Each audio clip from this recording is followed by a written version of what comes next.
Stream should be live. Let me make sure YouTube is bringing it in.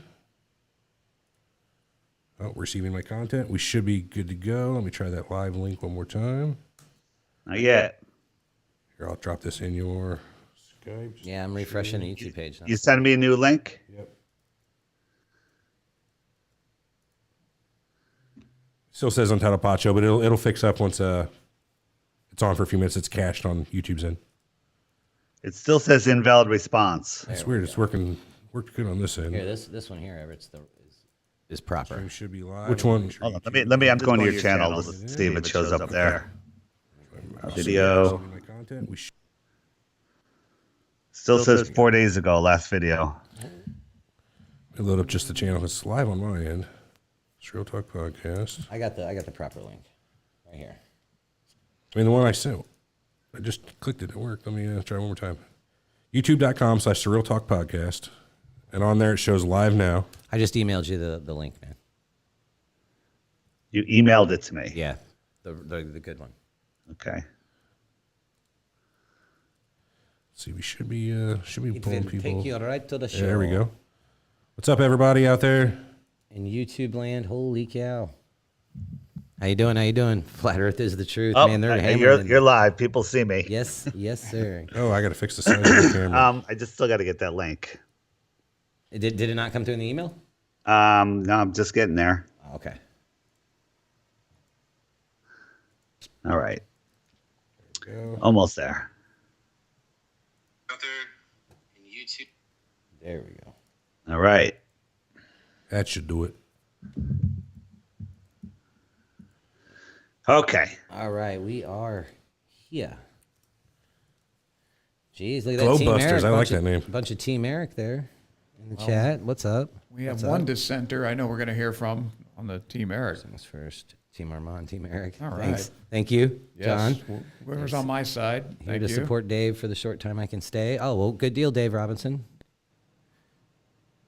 Hello, everybody. What's up, Abe, Karen, Schmeed, Jessica, Boy, we got Jordan, some people in David. there Boy, today. everybody's on board today. Yeah. They were really excited about this, David. They were The reason that flat Earth is so interesting and so many people are into it is because it's reality, and you guys are going to have your minds change. I don't want you to become flat earthers during the show. I want you to realize that there are things that you think you know that you don't know. I'm ready for it. Hey, that's what the show's all about. I'm very conspiracy minded. So there's a lot of things that you think you know that you don't know. And you and I actually align on a lot of beliefs, but when it comes to this one, we're just on opposite ends of the spectrum. I mean, if you look at my shirt right here, it's jet fuel oh yeah, you can't see me. That's right. Anyways, I'm very very conspiracy minded. So like, I'm there with you, but I just can't get behind this one, man. Well, you know what? I was there. I did a show called Deep Inside the Rabbit Hole, just kind of like what you guys do for 3 years. And people started sending me flat Earth stuff, and I couldn't get behind it. For 6 months, I ignored it. I wouldn't watch it. I looked at a couple things. I said, it's nonsense. And then I really took the time. Here's the issue, that we're all trusting people. We want to trust the world. We live in a world where we trust before we don't trust. And we're told lots of things our entire lives that we just go, oh, okay, and we're done. Like, did you guys know that I did 7 years of medical school? I got my MD, and then I realized that allopathic medicine was nonsense. And I threw all that away. I wasted hundreds of thousands of dollars, and I'm not going to be a doctor because the whole medical industrial complex is nonsense. Now, you guys could go, oh, do a bong hit, and you're done, all right? Or you can go, was he really a doctor? Did he really go to medical school? And it's going to take you days of research to figure it out. The truth is, no, I didn't go to medical school. Damn, I was believing you. Yeah, I know. So that's the problem. That's the problem, yeah. That's the problem. So we're told things and we just believe them. You have to trust and verify. Okay? For sure. And what you're going to find out, and then as we talk today, we're going to have disagreements. We're going to have agreements. Like at the beginning, we all hate Neil deGrasse Tyson. Fantastic. Not me. Start off on the I like right him. foot. What are you? I like him. So things are going to fall into three baskets. Works on a flat Earth only, works on a ball Earth only, and works on both. Okay, it could work on either. So we're just going to remember which basket things fall in, and we're going to kind of keep a mental score as we go along. Okay, I don't know if it'll be as easy as that, but I'm with you there. We can give her a shot on We that. can yeah. hear the arguments. Sure, let's. Definitely. Yeah, and just listen. so let's start it up because I'm like ready. I'm ready to rock. All right, we'll give it another minute and I'll be ready to go. How's the sound out there, everybody? Let's wait for a little. It's first time in the studio. I want to make sure clap test as we used to do. Yeah. Oh, the inaugural show in the new studio. Yeah, man, I hate we've had some summit meetings all week in our office, and it's kept me from coming over here as much as I'd like to and getting everything technically ready. So I had to scramble all morning today to get some stuff moved in here whenever I could. Now we can get a screen somewhere. We could. Yeah, well, no, we're putting up. Can't read it. I'm buying TVs for all the studios, putting it all up. I got lighting bought, all kinds of extra stuff going in here. Okay. It's finding the time this past week. Well, hopefully has been we'll have nuts. Dave back when we're Always welcome. 100%. Absolutely happy to come back already. right. You guys, this is going to be a fun conversation. Yeah. We should talk too, David. Remember, At some point, I run a radio station on yoradio.com called Rabbit Hole Radio that has all kinds of conspiracy and paranormal podcasts. I don't know what your distribution is right now. I'd love to put you on there. Look at him, always on the clock. Hey, fuck yeah, man! That's what you gotta run, man. We can talk about it. Let's get Beautiful, through this one beautiful. first. All right, cool. Let's. Oh fuck, we okay. don't have the. We What? don't have the theme music ready. That's This all week. right. We can insert that in the podcast. Then we are recording now, and you can start whatever you like, Eric. Welcome to Surreal Talk, a look inside the world of cults, conspiracies, and the paranormal, a lineupmedia.fm production, and we are back. What's up, everybody? Welcome to the show this week. Hello. Hey, Armand. New studio might sound a little strange. I don't know how it's going to sound on the podcast this week. Hopefully, it sounded good. My tests sounded pretty good. It's got that We got some echoey in here, Yeah, a though. little rock. resonance. Yeah, so we'll see how that goes. But thanks for downloading. Thanks for tuning in. This week we have a special guest on the show. We talked about it last week, maybe even a little bit before that, and actually for maybe a month or so we've been talking about looking this. forward to this for weeks. So we're welcoming David Weiss. Is it Weiss or Weiss? Weiss. David Weiss with the Flat Earth podcast. We're going to talk flat Earth all day today on the show. Great. So we've had this topic come up a couple times on Yeah, the show. I used to be a believer. You used to be a believer. Yeah. So you did believe in flat Earth? I and used to. No, I totally did, man. I was into it. so- I was into it. You get down You that. changed your Not about mind. believing, guys. It's about knowing. Belief All right. is like faith. You believe in a religion. You believe in things that you cannot be proven or have not been proven, and that's a belief. Knowing so glad is you said something that. else. So Like global Here we go. warming, David? that's a belief. Thank you. Yeah, Armand is a staunch non-believer in global warming for That's sure. a religion. Yeah, that's for That sure. is a religion. Yeah, it's a religion. absolutely. So is helio nonsensical belief. I don't know about that. but- Well, convince us. Well, it can be religious to a point, up until the point where, in my opinion, I could do the necessary steps to figure out if to figure out if the world is round. Yeah, 100%. Wait, by the way, I was you 4 years ago. I was like, there's a million proofs that the Earth is a ball. There's zero proofs that it's flat, and I can do it. But it's no need because it's been proven. This is gonna be beautiful. We It has were been all proven. there. Everett, this is fantastic. I'm glad I'm meeting you right now because this is it. Your life as you know it is over Holy as shit. of today. I hope so. Awesome. Thank 'Cause God. I'm sick of my life let's as see it it. is. Let's Change go. me, and David, by please. the way, I am not religious in any way, but when you discover the flat Earth, it changes who you are. It makes life better. I haven't been bored for a split second in 4 years. There's not 1 second of boredom. Life is so much more amazing, and you'll discover that as we go on. So, How's your sorry. sex life, David? Did it help that? Because will it get me some chicks? He's like, I'll believe anything. If Yeah, it gives a hey, shit. listen, I'm You willing know to what? listen. It very well might. Okay, all right, I'll keep an open Well, good luck mind. with that, Armand. Because here's the problem. Here's the problem. If you're dating, once you become a flat earther, you can only date flat earthers unless the person that you're dating, you think you can convert them to a flat earther, which is a okay. good chance. But Jesus. a flat earther cannot be with a glober successfully. It's like for an Jewish extended period people of then, time. right? I think there is a flat earther dating site, isn't there, David? I thought I saw that on There the internet. certainly are. Yeah. It's Did you know It's that? getting there. I It's did not growing, know yeah. that. Yeah, they have their own dating Flat site. Earther dating site. You What know, do they think of the next? flat Earth meetups are really just dating meetups. You know. So why don't we give him a chance to introduce himself? Sure. David, why don't you tell us who you are, what you do, plug your socials, and give us just an idea about what you got going on, man. All right. My name is David Weiss. I have the YouTube channel DITRH. It's the initials for Deep Inside the Rabbit Hole. I mostly put out very short videos, 1, 2, 3, 5 minute videos, just to get people it's like the crack dealer gives a little bit of crack out for free, a little bit, because you need nobody. That's how my crack dealer does it. First hits are Somebody free. that doesn't believe something or hates a topic isn't going to go watch a 2-hour movie on it unless you give them a little preview and it makes them hungry for more. And you watch another 5-minute video, and then you watch a 10-minute video, and then a 20-minute video, then an hour video, and then you're a flat earther. He's not wrong. That's how you started, wasn't it, Eric? Exactly. That's I say he's not wrong on that aspect. sense. So that's my Completely channel, DITRH. I have the Flat Earth podcast. It just name as is. It's on all of the podcast platforms, and it's also streamed on YouTube.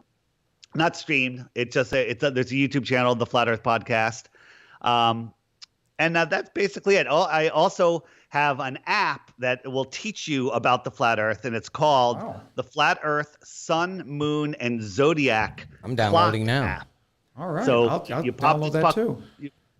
You pop this on, and you could watch the sun and the moon go through its cycles and how the zodiac turns with the sun and stars. It's on Apple and Google Play. Google Play. What was the It's name of called it again? The Flat Earth Sun, Moon, and Zodiac Clock app. And now you're going to go, oh, he's in it for the money. It costs $2.99. The truth is, I was willing to spend about $2,500 to $3,000 to make it for myself. I just wanted it as a tool. And it ended up costing multiple times more than that. I was going to give it out for free. I actually had it for free at the beginning. But it's an ongoing cost, expense. And so I'm selling it for $2.99 to try to recover some of the money that I put into it. People love it, and it teaches you about the flat Earth. Then it shows you your weather, and it shows you where the sun and moon are. It's cool stuff. I'm going to buy that here in a couple minutes. Well, probably after the show. All right. But that said, I want to disagree with Eric. Or anybody that says it's not okay to make something for profit. If anybody has a problem making profit, I'd say they're a liar, because that's what life is about. Right. That is another meme or belief that the elite want you to believe, that anyone spewing the Thank truth you for calling can't make Eupload money customer at it. support. Hang with me here a Our second. support I don't know. hours are 9 a.m. to This new 4 got going setup. on? Central Time. I don't know. It's playing some Your sort of call may audio. be recorded That's or Tony. monitored Yeah, it's for Tony. quality assurance Why is it doing purposes. this? This is so embarrassing. All right. Okay, there. Jeez, man. Yeah, Sorry so about that. that's a To psyop talk that with an English-speaking e-plot customer support Holy agent, cow. What is the press deal 1. with this? To talk with a Spanish-speaking We got to get in some the new task. engineers. In the I'm task. trying, man. press 2. Press 2. This is so embarrassing. Zodiac. Is that Yep, it? there Is he it is. finished? I think we should be good. Can you hear us, David? Yeah, I can. Okay, good. Wow. Sorry to kill your flow like that. Yeah, no worries. And the truth is, if you spend all of your time, there's a channel, a friend of mine, Flat Earther, Jaronism, he does it full time, right? He has his channel monetized, and whatever he does to make a few bucks to support it, fantastic. Because I'll quote Owen Benjamin, if you know who he is. He says, if you don't support what you like, it goes away. It's true. So if you like something, support it.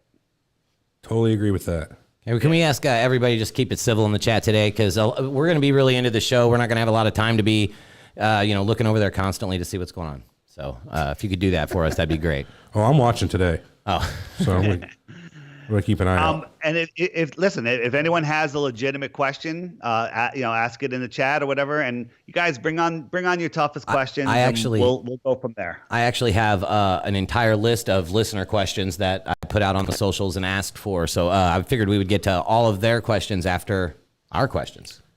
All right, and just also remember one thing.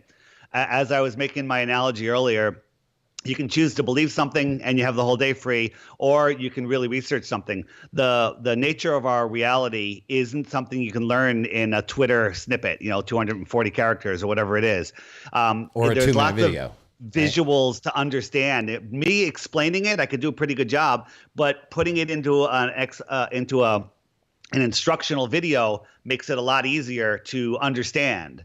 So there's videos out there, like if you want to learn about flat Earth, it's going to take you 100 hours, right? If you become a flat earther before 100 hours, you might be a little gullible. Here's one problem I had with that too, David, when I'm doing some research on flat Earth myself, because I wanted to come into it with an open mind and read the theories and whatnot, but there's so many flat Earth theories out there. How do you wade through what I guess is the real flat Earth? Yeah. Yeah. So here's the question is, what's the real globe Earth? If you get into it, there are flat earthers that believe in the extended plane and multiple rings in an enclosed dome with nothing beyond it. Right, the firmament. We don't know these things. We're not allowed to go there. All we can tell is the reality of where we live. And we could do actual science to prove that we're not on a spinning globe. Anything above the Earth plane is speculation. Planets, you don't know if there's a light close to us, if they're a solid rock far away. We don't know anything other than there are lights in the sky. We do know that anything above is not speculation because we have hundreds of astronauts and people that have been in outer space that we can rely on their testimony and witness and film that would be able to. That is a religious belief. You How are is that? believing. Hang on. How is that a religious belief? Because have you been into space? So hang on now. So we're going under the premise that if you haven't seen it or done it, it doesn't count, right? Not exactly. No, not true. But if you really get into NASA, like on my channel, I have a NASA hoax playlist. I know all about NASA. You can see on the International Space Station that they're hanging from wires, that they're using multiple layers of CGI. There's so many mistakes on the International Space Station. It's unbelievable. I mean, you can't believe how they can screw up that much. Is there a video out there that can kind of highlight and bring some of these, like enhance the image, so to speak? Because I've never noticed it. I've watched tons of what I figured. Of them. On our Facebook page, The Flat Earth Podcast, click the videos and then scroll down. There's hundreds of videos there now. And they're all, just find the one that looks for your question. There's a couple near the top. And let me list them for you. Flat Earth, the Ultimate Litmus Test is a good one. It's an hour and 15 minutes. Hibbler Productions and Scrawny to Brawny are two channels that have done some documentaries. And another one is Flat Earth. 21 Questions. Why am I spacing on my favorite video? A Stranger's Guide to Flat Earth, 21 Questions. Before you start spewing, watch this because it's going to be the first 21 questions you ask. All the questions you guys are going to ask me are answered in that video in 2 or 3 minute answers. I'm pretty sure of it. So theoretically, though, if I had a telescope, assuming there is a space station, I should be able to see it though through my telescope, or would that be some sort of optical illusion? Or if or you can't you can't. So let's talk about that. Let's talk about that. Okay. Would you say that the building of the space station in space is probably one of the greatest technological accomplishments of mankind? Pretty close, next to CERN. Yeah, it's the most expensive. I know that. So we're in the vacuum of space. Right. We're falling around the Earth at 17,500 miles per hour. That's why the space station doesn't fall to Earth. It's still in gravity, but it's going so fast that it's falling around the curve. Correct. Yes. It's falling around the curve, which it's just a theory. It's a theory. So true. So when they bring up all the modules up there, are the astronauts that are floating around putting them together? And don't you think that mission control would have like 100 cameras on it, telling them, all right, move it over here and connect this to that? Of course, Who says they don't though? Who said they don't? There's zero videos or pictures of the space station being built. Zero. But why are they required to show us building of the space station? And why would they think that they have to? Why wouldn't they? But I just don't understand. There's zero. It appeared in the sky one day. They said they were building it, and all of a sudden there it is. But if you watch, what in the hell was this? Yes. Sorry, David. People that are listening, and it's time. Wait a minute. Your call may be Hold on, David. monitored. I have no clue why it keeps doing We're this. having another same thing again. It started out of nowhere. I touched no buttons. Okay, that should put it away again. Well, I mean, so is there footage of the building that we're in being built? Yes, absolutely. Well, I mean, for instance, there are like the Arch. There's videotape of. We're in St. Louis, David, and there's extensive video of the Arch being built. That is true. Sure. Okay. But you're sure there's no video whatsoever? I don't know. We can check on that. At the same time, though, it would be curious the if Arch, that's true. this building, your house, while there may be videos of those, they are not in the vacuum of space. So, I mean, I would assume that the task is a little more difficult once you get out there in the vacuum of space. So you're thinking, by the way, I don't mean to step on anybody. It's hard to tell who's talking it sometimes. For sure. But if you're saying that because it's in the vacuum of space that they can't video it, so the no, that's not at all what I'm saying. Floating around on their own in their spacesuits, and they're putting this thing together without anybody monitoring them. No, that's not at all what I'm saying. What I'm saying is that why are we expecting them to have footage ready for us to view whenever they built that? No one was talking about the flat Earth, Because we paid man. for it. Well, right at the same time, but and did so we do you think request they this threw footage it being out? built before it happened? I mean, They got footage of it though. So there's zero footage. There's zero because it's fake. There is no space station. I'm gonna have to There's verify that. zero. Yeah, I don't know. All of the telemetry and photographs from the moon, all the telemetry data from the moon, lost. Yeah, that's true. Yeah. They lost it. And wait, and the official story was they were having a budget crunch, so they taped over it. That's Isn't what that they said in the silly? beginning. Yes, that's what they said in the beginning. Yeah. I just Yeah. like to establish, David, besides the flat Earth, obviously, what are your claims as far as other celestial bodies, like the moon, etc.? Are they there, or are they not spherical? Or They fakes too. Yeah, that's right. Yeah, this is again. We want to try to. I'm going to answer the question, Okay. but we want to stay. Anything right. that's in the sky is speculation. True. But I you got can do tests to see what's going on. The moon. There's been times where you can see a star through the dark part of the moon. All right. Does that mean that the moon is transparent, or does that mean that the star is in front of the moon? It could mean either. We don't know because we can't go there. I've never But seen here- a star through a moon. I know because you haven't looked. So Well, I don't have a telescope, that's here's fair. here's a thought experiment that you can actually do. Get a bunch of just imagine a bunch of cotton balls. You hang them all at a certain level in your room. So they're a cotton ball every 5 or 10 inches. Okay, Right. and so these are clouds floating on the cloud deck in your room, and then you get a spotlight and you hold it 100 feet above it and you shine down. You're going to light up all of those cotton balls, right? You're going to light up the whole room. Right. Then you bring that light right down over them, maybe just a couple inches over them, and it's only going to light up the ones that are Just around a few it. of them. Yeah. Next time there's a full moon, which is check out your app.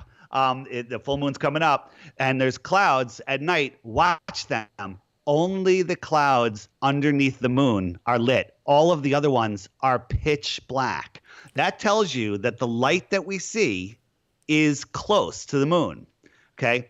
You know how when you were a kid driving in the car and you would tell your mom hang or on, I got a dad, rebuttal for that. So what you're telling me is that the light source has to be close to the moon because it's only no. I'm saying that the moon is the light source. Exactly. Yes, exactly. Because the sun shines off the moon, and the moon dust is actually like man, I can't That's remember. not what I'm saying at all. 8% more refractive than what. That's not what he's saying. Oh, well, what are you He's saying? saying this. He's not saying that the moon reflects. He's saying that the moon I know is the light. exactly, and I'm saying the same thing. It's just not what he's saying. He's saying that it is the light source producing its own light. I'm saying it's the light source, but it's from the sun bouncing off of the moon, and the moon's reflectivity is what's causing. Well, that's the popular opinion, but that's not what he's saying.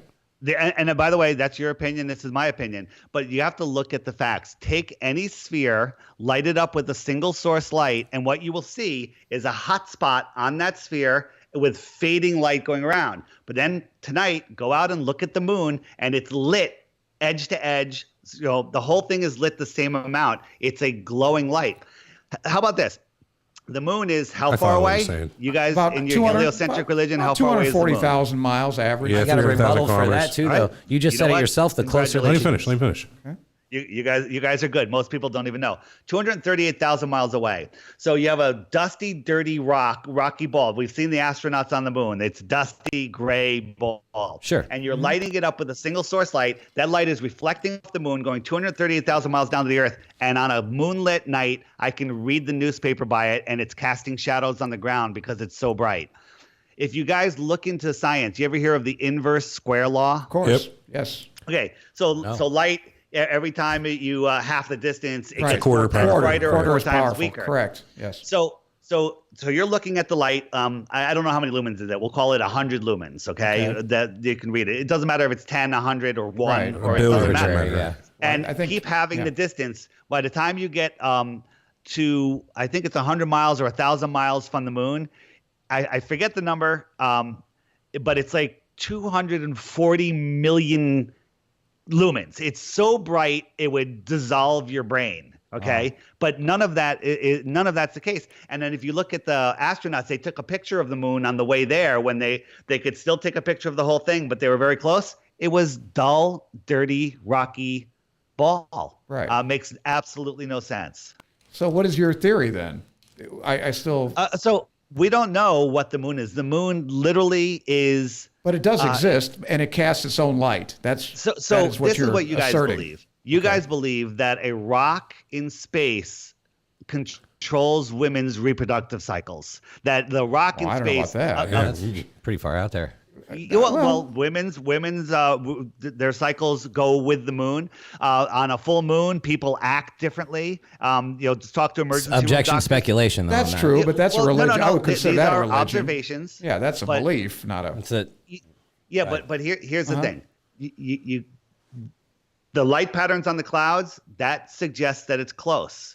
You can't say how far away it is. The Apollo program, NASA, is the only reason for NASA to be here is to make us think that we can live on a ball elsewhere, okay? When we're not. Well, that was the question I always have, David, because as far everybody that listens to this show knows that I'm a big global warming, let's say, skeptic, doubter, Crazy man. maybe, Sure. right? But Same page. But the thing about that is, I know there are people making a lot of money off it. So what would be the impetus for people to fake all this? That's because I'm looking for who gains, key bono. You know what I mean? That's the big question. Right. If what if so we basically live on a farm. To quote Max Eigen, we are being farmed on this world, and we are slaves for the elite. And they educate us in their Rockefeller-funded education system, where they give us just enough information to be good little worker slaves for the corporations. They teach us old math. They don't teach us sacred geometry. They don't teach us vortex mathematics. They don't teach us what one day might empower us to question their authority. If you don't know who you are right now, you guys think that you are an insignificant speck of dust, that a lightning strike made an amoeba that turned into a fish, that climbed out of the water, that became a monkey. Yeah, that's the the monkey truth. farted, and here you are. That's the Big true. Bang Theory. Okay. And you're on a spinning speck of dust in an infinite universe with trillions and trillions and trillions of other spinning specks. It removes the power, when the truth is we are here in the center of creation, and all of the heavens above are rotating around us. The universe, that's a bad word, is rotating around, and we are the center of creation. So you're saying that it's more or less the powers that be to trivialize us and to make us feel insignificant. So there's really no point in it then. Right. No. There's a huge point. If we are in fear, like of an asteroid hit, of nuclear war, a whole nother topic. When you're in fear, you give your power away. So they're keeping us in fear with all of the crap that they put out there. Well, I think we agree on that. But they're asteroids making do hit. false arguments for us to continually fight red versus blue, black versus white. Right. All of the stuff. They're keeping us, afraid, giving away our power, thinking we are an insignificant speck with no consequences for our actions. Right, but what is the end game in making us believe the Earth is flat? I think what you say is power. They keep a power over us. What would They that? keep the power over us because So if it's a everybody woke up 2,000-year tomorrow lie? morning to the flat Earth, if everyone woke up tomorrow morning, the elite would lose all their power. But there could be more land within our southern oceans. There could be other worlds beyond the shoreline of Antarctica. There are in the. Are you in the galaxy. claiming though that the universe, for lack of a better word, as you say, is much smaller than there aren't trillions of galaxies and stars, etc.? So the best way I can describe the flat Earth is the flat Earth plane is the basement of the universe. It is a stationary flat plane. Everything above the Earth rotates around a center point that we call the North Pole. Okay. And that's a magnetic North Pole. Okay. All of the stars are rotating around it. So you have Polaris right above the North Pole. You with me? Yes. Yep. Okay. So the Earth is spinning how fast?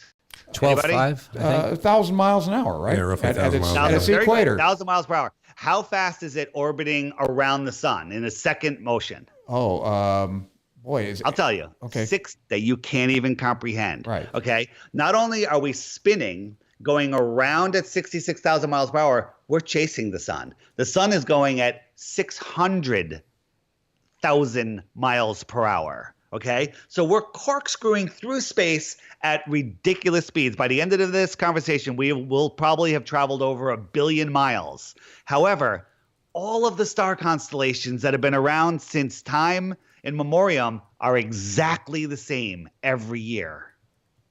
Is that Are they saying not that traveling we're with flying us? through space, or that these fixed stars are orbiting around us, and the wandering stars, also known as planets, are making their spirograph loops inside of that You system? just said it yourself. So our sun's a star, and our sun's moving with us, right? So what would be ignorant of us to think that the rest of the stars out in the galaxy aren't moving as well?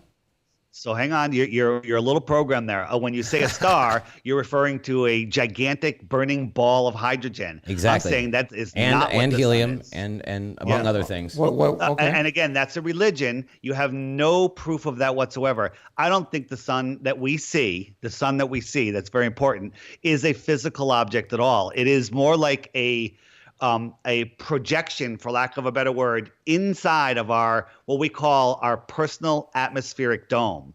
And so, remember when you're in a car and you say, "Hey, Mom, the moon's following me," and she called you an idiot? Well, it is following you, because we all see the sun and moon and stars relative to our own position.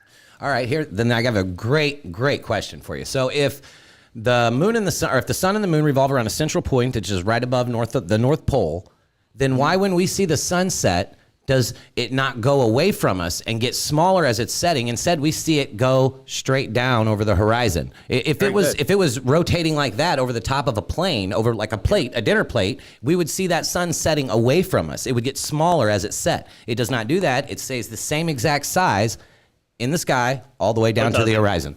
No, it doesn't. So I'll explain that. What are you doing there, Everett? I'm simulating. Sorry. I blew his mind. Yeah. Trying to make a sextant out of his hands. And people that are listening to this, we've done a lot of videos on my channel, DITRH. There's there's a sunset playlist which shows you that Thank what you we for see calling is Eplata the customer Hold it, What David. the hell? Hold it. Our support hours. I didn't touch anything. I Unplug swear to the God, device. dude. Something's crazy here. I can't unplug it because that's going to kill it. Or monitored I have no clue where this for file's coming quality from. assurance Turn your purposes. volume down. Boom. We'll mute it for a second, but we're not going to hear him while I've got that going. Again, sorry for this, David. I'm deleting everything off this computer after this. I swear. It's being formatted. Oh, Don't it's still there. delete the good porn. I think it's a I don't have any conspiracy. porn You're on my trying to computer. shut poor David up. I swear to God, I'm He is. super This interested is in Everett's this. fault here. He's doing coincidence. this shit on purpose. So I'm going to try to describe the sunset, but I beg you, go watch the Sunsets on the Flat Earth playlist on my YouTube channel. Definitely. Okay. So when you watch an airplane fly into the distance, it goes from overhead, where you have to look up at it like this, and in no time you're looking straight across the plane. Everett, you got to look at me and focus when I'm talking. Sorry, I'm still trying to figure out the fucking audio I'm file. looking you right in the One eye, more time. David. I got you. Yeah, All right. So airplane above you, and you watch it go, and it goes, and now you're looking straight forward. Where if you drew a line from your eye to the airplane, it's parallel with the flat Earth, and that's simply due to perspective. If I was in Vegas in a long hallway, and you got the lights, and the lights come down, and they merge with the floor. And the hallway is like I'm not Seems even long a enough tenth of a hallway. mile. Yeah. Right. And that's due to perspective. Right, But of if I course. zoom in with my camera, I can see it. It'll open up and they'll get bigger and bigger, and I could just keep zooming down the hallway. And if that hallway was 100 times longer, I'd still be able to see with a super zoom camera all the way down to the end.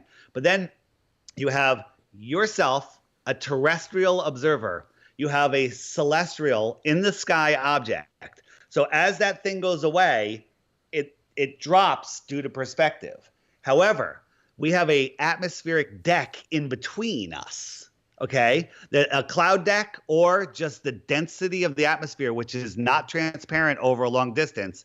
And as that cloud deck squeezes into the horizon, it becomes opaque. So anything that goes behind that deck sets as it moves away, and it looks like it's going down, but it's going up. Now, to your point about the sun remaining the same size, it doesn't. Sometimes it gets bigger. Sometimes it gets smaller when you're watching a sunset. Most sunsets are viewed where there's tons of moisture in the air. The lower you are, the more moisture there is. And that, as the sun's going away and shrinking, it's also getting magnified.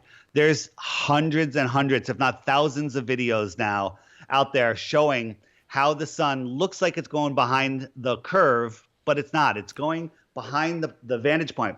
If you look forward at a 45-degree angle, you're going to see about 6 feet in front of you, and your vision's going to stop when it hits the floor. Correct? Correct. Yes. Right? I can so verify then that. You swap that angle, and you look up at 45 degrees.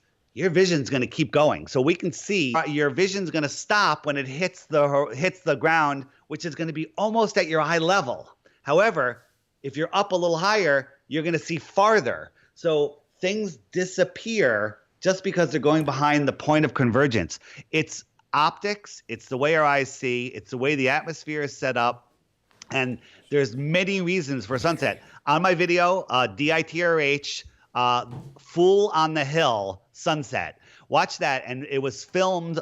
We have several of them that are filmed over on a high plane where it's dry and cool. And what happens, and there's no land features in the back that will eclipse it due to perspective, and the sun shrinks to a dot, and before it disappears into the thickness of the atmosphere. Now, I also one more thing. Yeah. I also have a playlist called Sun Fade Out, and it can only be filmed with these four situations: super dry, cold, super clear, from high elevation, and with a 4K camera. So I have a drone, and there's only a couple days a year that we get this opportunity.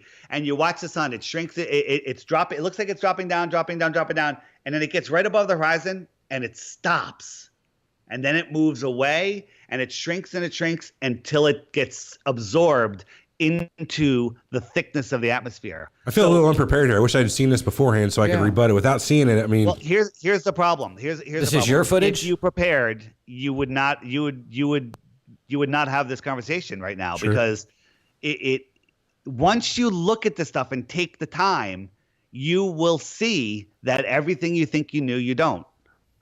Okay, let me ask: do you believe this, that the sunset is, the atmosphere or the sky is red because of the change in the variation in the light waves coming in instead of overhead, where it's the refraction? Yeah, Rayleigh scattering, etc. That's what would cause that then? It's shown that, first the idea that light travels for billions and billions of years and billions of miles is nonsense. What?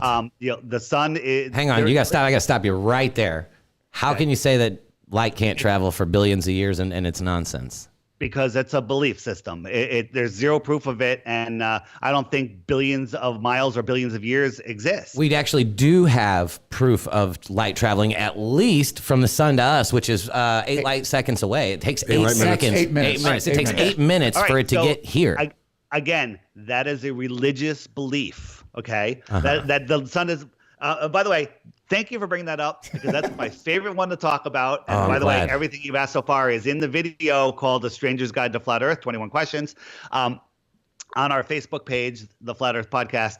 But the sun, so let's just talk about the sun. You say the sun is 8 light minutes away. Correct. So now, so let's go with this. You know those big yoga gym balls? They're about this big, right? Yeah. Those big blue balls. That's the sun. I got it. Okay, in the heliocentric model. And the Earth is a pebble right next to it. Agreed? Sure.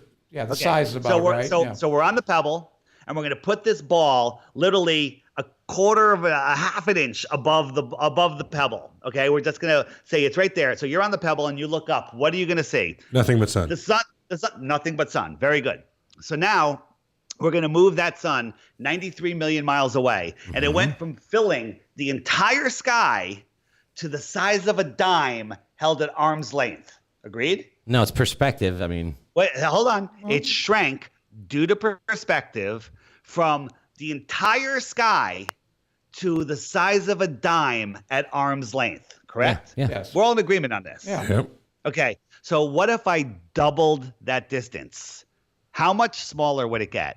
Would you be able to see it? I'm going to make it easier. If I 8 times the distance, could you see it? Sure, you can see the sun from like Pluto or anything. So It would be a hold dot. on. That's It would another religious belief. Well, yeah, I want I've you not to been think- out on a stop. probe, You have to wipe your belief system out of here. It's real difficult to do there, Dave. yeah, I mean, this is actually just recognized science, and this is what I mean. So, No, I mean, he's right. I've not gone out on a probe. To me, it is almost religious. Yeah, we are taking I'm it is suspending as much completely disbelief as I 100% can. religious. at face value. We are taking this. Yes. Everett, Yep. we're talking about, you can do this experiment yourself. You can take a ball and move it. I have a video on my channel that I did this exact experiment, but went from the entire sky to the size of a dime held at arm's length. That's a huge reduction. If we went 8 times farther, it's going to get smaller. It doesn't stop getting smaller. It would disappear. Would you agree? Well, be Possibly. Let's try it with my phone in the camera. okay. So right up front, Okay, go ahead. You're blocked out. There it is. It's filling the whole sky. I'm at about 2 inches from my camera here. I'm going to move it out to say 10 inches. And now its angular size is shrinking. It's now a quarter of the size. Go ahead. I'm going to take it as far as I can away. It's going to be roughly, say, 60 inches. Right, It'll be I'm measuring no it to the size of the screen.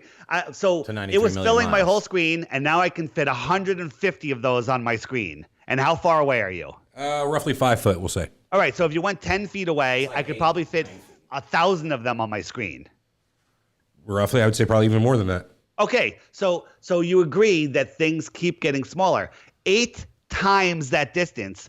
Anybody with an adult mind will agree it's going to disappear. Its angular size is going to get too small for our eye to resolve, even if light could travel that distance. Guess what?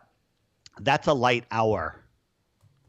Yeah, that's right. 8 times the distance of the light hour. Correct. We're told that we can see other stars that are similar to our sun that are hundreds of light years away. We can't without the help of telescopes. Oh, we can see without- stars every night when you look outside. Yeah, but hundreds of millions of light years away. Billions No, with the I telescope. never said that. With your I own never eyes. said that. I said light years away. So let's just call it 1 light year. Okay. You know how many more times? I mean, I'm talking a light hour. You cannot. The sun went from everything to the size of a dime with your arm stretched out. 8 times farther. You're not going to be able to see it. So that's your point, that And they're that's so one far light away, hour. there'd be no way we could see even, Proxima Centauri, which is 4.3. See, I would argue that it's not the size of the object that matters, but It's the rather light coming out of the it. amount of luminosity that it's putting Yeah, out. If it's a putting out- nuclear reaction. Do and the it's- math on the distance of those stars. Let's do and this on the another way then. brightness. And the inverse square Let's do law. this would be another way. insane. Here's my So phone wait, again Yeah. with my light on Okay. right up on Pretty it. bright. That's Pretty the bright. sun. Go ahead. Fill in the whole camera. Bring it 5 feet away now. Okay. He's getting Here's there. We'll go 5 feet away. Now Okay. you can see the light, right? Well, let me turn the light off and see if you can still see the LED on Turn the the back. light of off. Well, no. I mean, turn this off. Now you can't see that sun. But if I was to turn the light from the sun back on, You can see that it all sun. day. Yeah, but you're talking 5 feet away. No, we just equivocated that to 93 million miles. If an object that is, the size How of the is sun that doesn't equivalent matter. to 93 million miles. because we took the scale down. It's It doesn't- it's you like have that to go- experiment You have here. to take that That's not my 10 point I'm making. miles away. My point is making is it doesn't matter if the sun is 10 miles wide or 100 million miles wide, and the distance is irrelevant if it's bright enough. There's the equation has to take into account how bright the object is. Yeah, because I think Belief they religion. say you can see, the Luxor light from, I don't know how many hundred miles away. From the in desert. Vegas? And it's not a very big, it's a very bright light, but it's not very big. How many hundred miles away can you see it from? I'm not sure, but they say from the sky. Now, this is from the sky. That they from can the see sky. it. Yeah. As in a plane, you can see this light from And quite do you a know distance. how far that is? It's not that far. They're 5, 10, 15 But miles it's very away. small, too. 20 It's miles not away. it's a very small actual, that's the tip of the Luxor. But Yeah. Here's a question I also have for you. You were talking about the North Star. Now, in 10,000 years, Polaris will not be the North Star due to precession of the Earth. Religion. Okay, so religious we belief. don't buy that either. You can't- Has it always? It's a Has the North religious Star always belief. been Polaris? Yes. Well, so this is what we're supposed to They believe. say Vega that- will be the North Star in So hang 10,000 on. years. That 45,000 years ago, or whatever, it was pointing towards Thuban or whatever it was supposed to Yeah, be pointing to, right. and And or Vega- whatever. Vega And in will be another next. 45,000 years, it's going to be pointing towards another star, Correct. or 10,000 years, whatever Right, it is. right. But it happens to be that the time that we live in right now, it's pointing towards Polaris, Right. and it's exactly pointing towards Polaris. They tell us that Polaris is slowly moving out of phase, but in the last 60 years, it would have moved a degree or a little more or less or whatever it was. Arc it hasn't seconds moved. or whatever. It hasn't moved. So you don't It's- think there's it's always- so this wobble that we call precession is another? No. Is just something else. Another. That's only globe earthers believe that. It's a Right. religion. It's Okay. a religious belief. So Harris, you keep saying religion.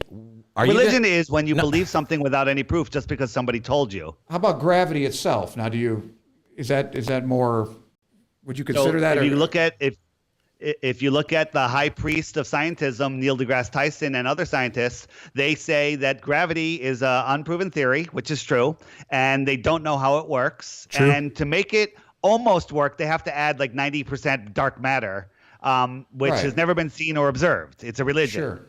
And it's nonsense. Well, have you ever heard the but- theory of the electric Nah. universe, though? How about the electric universe? So hang on, let me finish my answer. The gravity of the Earth can hold oceans, billion trillion pound oceans, and cruise ships to the bottom of a spinning ball, but a butterfly can fly away. That's inertia right there. I mean, Yeah, that's inertia from the world spinning. so if any of the water itself had wings, if any of the water had wings, it had a way to propel itself, it could lift itself up. Totally could. It just doesn't have wings. It's not alive. Right. So let me ask a question. Everything is drawn towards the center of the Earth. Right, the center of gravity of an object. Correct. In this case, the Earth. The very center of the Earth, everything's Technically, drawn to it. we're all drawn to each other as well, Right. being massive objects. Right. We And all we're- have right, gravity. and the center By the of way, the Earth is drawn to us, that's a too. religious That's belief. religion. That's Again, not, that's going not a by- religious belief, though. That's actually Eric, just you- accepted science. No, we did this. No, it's we did the not. episode, "The Science of Religion," ourselves, and we on that episode, you the yourself, religion of science. whatever, the religion of science. If we haven't tested it, he is completely right in saying it is a religious belief.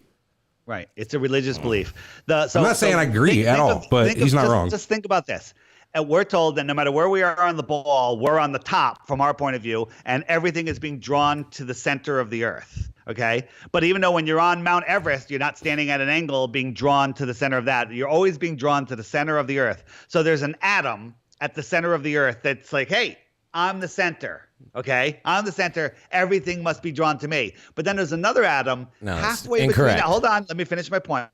Halfway between the center and halfway between the crust. How come things aren't drawn to that? Does it go, oh, I'm not the middle, I have to go to the center? It's nonsense. Because you have the wrong presupposition on that. So what it is gravity doesn't take effect until you have enough mass to create it. So That's not we're true at saying all. one atom, yeah, it is. So you're Everything that has mass has gravity. I don't care if it's an electron or a planet. They all have gravity. but they're not going to draw together to become an Earth. They're You're close not going enough, to be they able to will. have one atom that says, "Come to me." That's not the case. You're Yeah, not going to you- draw a whole planet worth of material to one atom. Right. It's the same thing with light. Gravity has a effect. Over distance, it is less. So when things are small enough to get close enough together, they will attract. But the closer they are, the more massive they are, the stronger the attraction. That's gravity in a nutshell. So Then you guys there's brought up repulsion of the electricity, electric though. universe. Yeah, right. So we live in an electromagnetic world. Everything has its electromagnetism. The Earth is filled with energy. There's etheric energy out there, free energy that we used to have access to, but now we don't. We're into Religious. dirty electricity. Just saying. Yeah, religious. Well, I agree. I'm trying to establish what is religious, David. Though, do you think what we were taught in physics is that the Basically, it's taking somebody else's word for it, not doing it yourself. gravity, electromagnetism, strong and weak force. These are So all let presuppositions. me tell you what can be tested and what can't. Okay. Gravity has never been tested, never been proven, and when they try to measure more than two or three body or three body problem, it doesn't work in space. They can never get the calculation Yeah, right. it's too complicated. So hang on. Think about the flat Earth. Everything goes down because of buoyancy and density. This is what most flat earthers say. Okay, and I'm with it 99%. But I'm like, what establishes a down? Hold on. What establishes a down? The Earth has electricity in it. It has a static charge to it, and that can be measured scientifically. The higher you go, the higher the voltage goes, okay? There's a video on our channel that talks about that. So that establishes a down. Just like, remember how an old TV set would attract dust to it? The screen, you could see the dust get pulled to the TV. The Earth has a very weak force, an electromagnetic force that can be replicated in a laboratory, and you can create this attraction where everything Like will static be attracted. electricity, how you rub a balloon on your head and stick it to the wall. So that establishes a down, and then buoyancy and density sort everything out. So how come we Something can't walk heavier on a will go wall below. then? It would be. that? How come there's not enough of this static force? I guess it's because the Earth is so large that there's enough of this more. I'm going to call it static for lack of a better term. The static electricity type of attraction.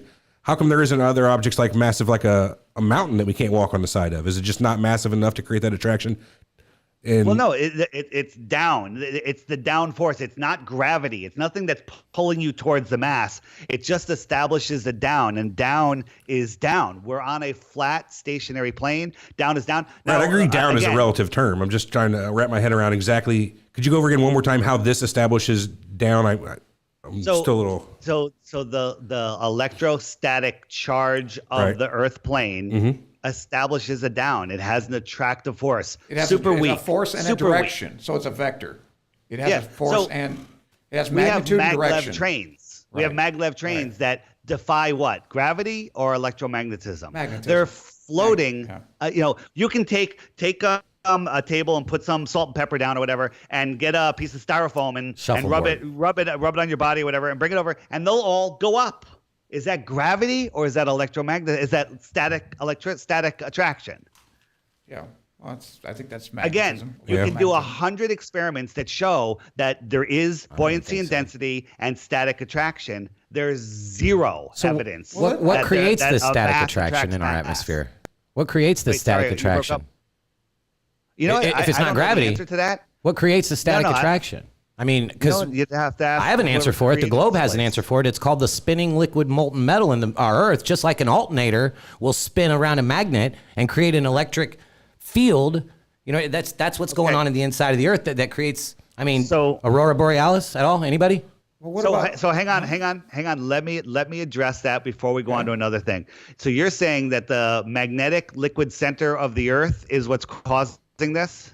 Well, the center's solid, I believe. The liquid core around it, there's a liquid core. There's a around dynamo effect that causes. Yeah. So hold on. The center is now solid with a liquid surrounding it. Correct. Is that what you're Yes. saying? So says the leading theory, right? Current theory, So yeah. this is 100% a religious belief. Well, you don't guys know. disagree. So let me explain why. And I'm Why gonna are you prove to laughing? He's why. not wrong. Have you- That's true. That's true. So listen to this. You ever hear of the giant borehole? It's the deepest Yeah, hole right. ever dug. 7 It goes kilometers, just 12 short kilometers, of something 8 like that. miles. Yeah, not much. And then we hit a impenetrable barrier. Impenetrable. Nothing can get through it. Okay. Who said but it on was the way impenetrable? down, they did ground radar and they used all their Being so technology to figure out aggressive. what was down there, and they were wrong the entire way down. All of the radar, there is ground radar that'll tell you what's down 20 feet or whatever, or it can see some things, but it got so many things wrong. Nobody's been lower than 8 miles, round or flat. So everything below 8 miles is 100% speculation. It's religion. I do not know, and neither do you. Neither Okay, but do who the said it people was that put it in impenetrable? your textbooks. Down in that deep. Who said it was impenetrable? Is it that our technology can't get through it, or is it that it's actually an impenetrable object? Impenetrable to the human race so far to date. Oh, okay. Due to lack of technology, I assume. Is that what you're We claiming? cannot get past 8 miles. Therefore, we do not know what's below 8 miles. I was David, a personal The question turtle. for you. You yourself said 4 years ago you were not a believer. I'm just wondering what exactly changed your mind, and was it gradually? You said 100 hours, or was there some epiphany, some moments that wow, now it makes sense to me? It's almost 5 years now. I lost track, but it's been nonstop research, and I don't believe anything. It took me a while, and then I was But like, you believe the Earth is flat, hold though. on, let me answer the question. Okay. There's something wrong with the globe. The globe doesn't make sense. Okay, and it's been 4 years, so the globe doesn't make sense, and but I'm like, I don't want to say flat Earth, but we can see too far. Let's talk about it. Every ball, from a basketball to the globe Earth, has curvature. Right. Agreed? Correct. Okay. And that curvature has a formula that'll tell you how 8 inches a distant. mile. 8 inches, not 8 inches a mile, because 8 inches a mile is a slope. It's 8 inches per mile squared, because as you go, it starts dropping faster and faster. So you have to Definitely, yep. square the mile. So Uh-huh, if it's 8 for sure. inches, 8 inches, 8 inches, 8 inches, we live on a ramp. Okay. It's 8 inches per mile squared. Yeah, it's a 8 inches. derivative, The first yeah. mile, 2 times 2 times 8 is 32 inches. So 3 miles is 6 feet of drop, and it drops off. And this is the agreed upon curvature calculator. And we can see things like Chicago across Lake Michigan. When the weather conditions are right, there it is in all its glory. We can see the Rogers Center across there. It should be well under the curve. We can see mountains in the distance. Elevation. Here's the problem, though. As I was talking about before, the atmosphere is not translucent that far. It becomes light can't get through it, and it just becomes sky at a certain distance. I was recently just down off of Puerto Rico, and there's an island called St. Croix, which is 50 miles away. And I have the Nikon P1000, the largest super zoom camera, consumer camera in the world, 125 times. I've seen zoom. this video. Yeah. No, well, you didn't see this video. Or and one I similar, zoomed yeah. in, and now all I can see is a horizon. I just see a horizon where the sky meets the water, and I can't see anything else. But I also have a P900, which was the previous model. It's only 87 times zoom, or 83 times zoom. Still a powerful camera, but I converted it to the IR spectrum, the infrared spectrum, and it can buzz through all of that light that's blocking my vision. And bam, there was St. Croix in all of its glory. All of the tall mountains, all of the low mountains. I could see all the way down to the shoreline when only the tippy tops of some of those mountains should be available. I can see the entire thing, but when I take the camera away or I look through the more powerful non-IR camera, it's gone. So are those mountains, floating in the air, because they're curving around the earth? No, I can see them because the earth is flat. The earth is 70% water. Water always lays flat, and that's it.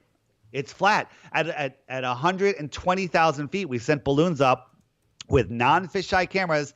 It's flat, and the sun is close. Okay, so what are the implications of this, vis-a-vis the Big Bang and the cosmic background radiation, et cetera? I mean, because this would make the universe much smaller and probably younger, right, than what is typically. That's the age of the Earth is the big question. Yeah, and 4.5 billion years is the accepted, whatever, 4.6. Accepted religious belief. It's a religion. Right, that's what I'm saying. Yeah, but that's according to our religion. I'm gonna go on a limb here. There's no such thing as a billion years. Wow. It doesn't exist. It hasn't happened. Okay. Could it happen in the future? I don't know. Okay. I don't know. I haven't been there. I'm here now. I think all of our history is a lie. There was much higher technology in the 1800s than there is now. So and it was a different technology. I'm so glad you brought that up, because in 1807 they started pioneering what was called a crow's nest on ships. So you know what a crow's nest is? Yeah. This was before everybody came out with the flat Earth thing, when it was accepted that the Earth was a ball. So they would go up into these crow's nests, and the reason is so that they could see further. They could see further. Yeah. So I'm going to address that, but first I want to over the curvature question your religious belief on when did everybody think the Earth was a ball? I mean, everybody still does. No, well, I would say 2,000 years ago, roughly, in Greece is whenever they first started mathematically being able to discern 1,800 years before, yeah, for sure. The Ptolemaic universe. Not for sure. Again, that's a religious belief, and we can get into that. So Aristophanes, you're talking about. No, Aristotle. And then so remember that point. And then what was the other thing you said just a minute ago? The first thing. The crow's nest. Oh yeah, the crow's nest. So we're told that because the Earth is a ball, the sun or something will go behind it, but when you get up higher, you can see it. Yeah. Okay. So here's what they don't teach you in school. The angular resolution limits of your eyes. Everett, you got to focus. I got you on another monitor over here. You're bigger. I'm looking at you. Okay. So when I hold my phone up here, the angular size of it is it's close to 180 degrees. When I bring it here, it's getting smaller and smaller and smaller, and now it's maybe 15 degrees. Sure, I get what you're saying, your vision. And as I go away, it's going to get smaller and smaller and smaller, and eventually it's going to get so small when it gets to around 0.2 degrees, your eye can't see it. Your eye doesn't have the right cells to resolve anything that this is true, a fact, science proven. Your eye can't resolve anything smaller than I think it's 0.2 or even, I think it's 0.2 degrees, whatever. There's a certain resolution you can't go below. So the angular resolution limit of your eye. So that's when things get smaller. However, so we move a ship and it becomes so small you can't see it. But then you go up higher and guess what you're doing? So I'm looking at the ship inside of this limit. But when I go up higher, I've just increased the angular size of the ship. There it is. So we can watch ships disappear, and they say it's over the horizon, but then I can take my super zoom camera, zoom in, there's the entire ship again in all its glory. Hundreds and hundreds of videos on our Facebook page about that, showing it, demonstrating it, science, where it looks like it disappears behind the curve, but then it's there. I also have a video on my channel called Reds Proves the Ball. It's a NASA troll guy that it just says that because you can see the sunset twice by going up to the top of the Dubai Tower or whatever after it sets, that proves it's a ball. No, it just improves that you're increasing your angular size. I did an experiment, science, in my room. I had a light, I had a cloud deck, I had the whole thing. The sun disappears, and then I move the camera up. There's the sun again. It's that simple. Yeah. And now, what about and about the other celestial objects, say the moon and what we would call planets, Venus, etc.? The planets were used to be called wandering wanderers, stars by the all of the wanderers, other advanced civilizations that were here before us, and they are lights in the sky. The only photos, there are no photos. The only images, pictures that were given of planets come from two sources. One of them more credible than the other, and that's NASA and Disney. And Disney's the more credible one. But I've taken photos personally with my own telescope of Saturn. Now go back and look at it, and what do you see? I You see saw a light. blue blur with a blue line in front of it because I had a shitty telescope and a shittier camera. Yeah. So we have super. Here's the problem. Consumer optics have outgrown their lies. When you look at Saturn, there's rings around it for sure. I Right. see those rings. Yep. And you know what? It looks spherical to me. But it's a light. It's a light source. It's not reflecting light. It's a light source. Now Jupiter. Jupiter, it's got little lights that appear to be going around it. They may be going around it. They may be going back and forth in front of it, but they're lights. That's it. They're lights. We have no idea. Here's how the distance of the sun. You say the sun is 93 But million you can miles see away. those. You can see the shadows of those objects as they pass by, though. Yeah, the that- shadows are That would circular. you would assume at that point that they're balls on a pool table, but the pool table's flat. Okay. Again, trying to prove the Earth is flat by saying what you see in the sky is not any way to prove the flat Earth. But there are ways to explain it. This is how the sun used to be 3 million miles away. Then it was 9 million miles away. Then it was 27 million miles away. And now it's 93 million miles away. And the way they figured out how far the sun is they assumed that the planet Venus was about the same size as the Earth, and they extrapolated the distance of the sun by that assumption of first the assumption of the size of the Earth and the assumption of the distance and size of Venus, and then they extrapolated out of that the distance of the sun. All nonsense. Really? So our all instruments nothing. and as technology got better, you don't believe that the human race could have actually, came up with these calculations at all? Like I said, maybe science is a bitch sometimes if you watch Always Sunny. No, it's an assumed size. There's no science of proving any of these things. The radius of the Earth is an assumption. It's an Really? assumption.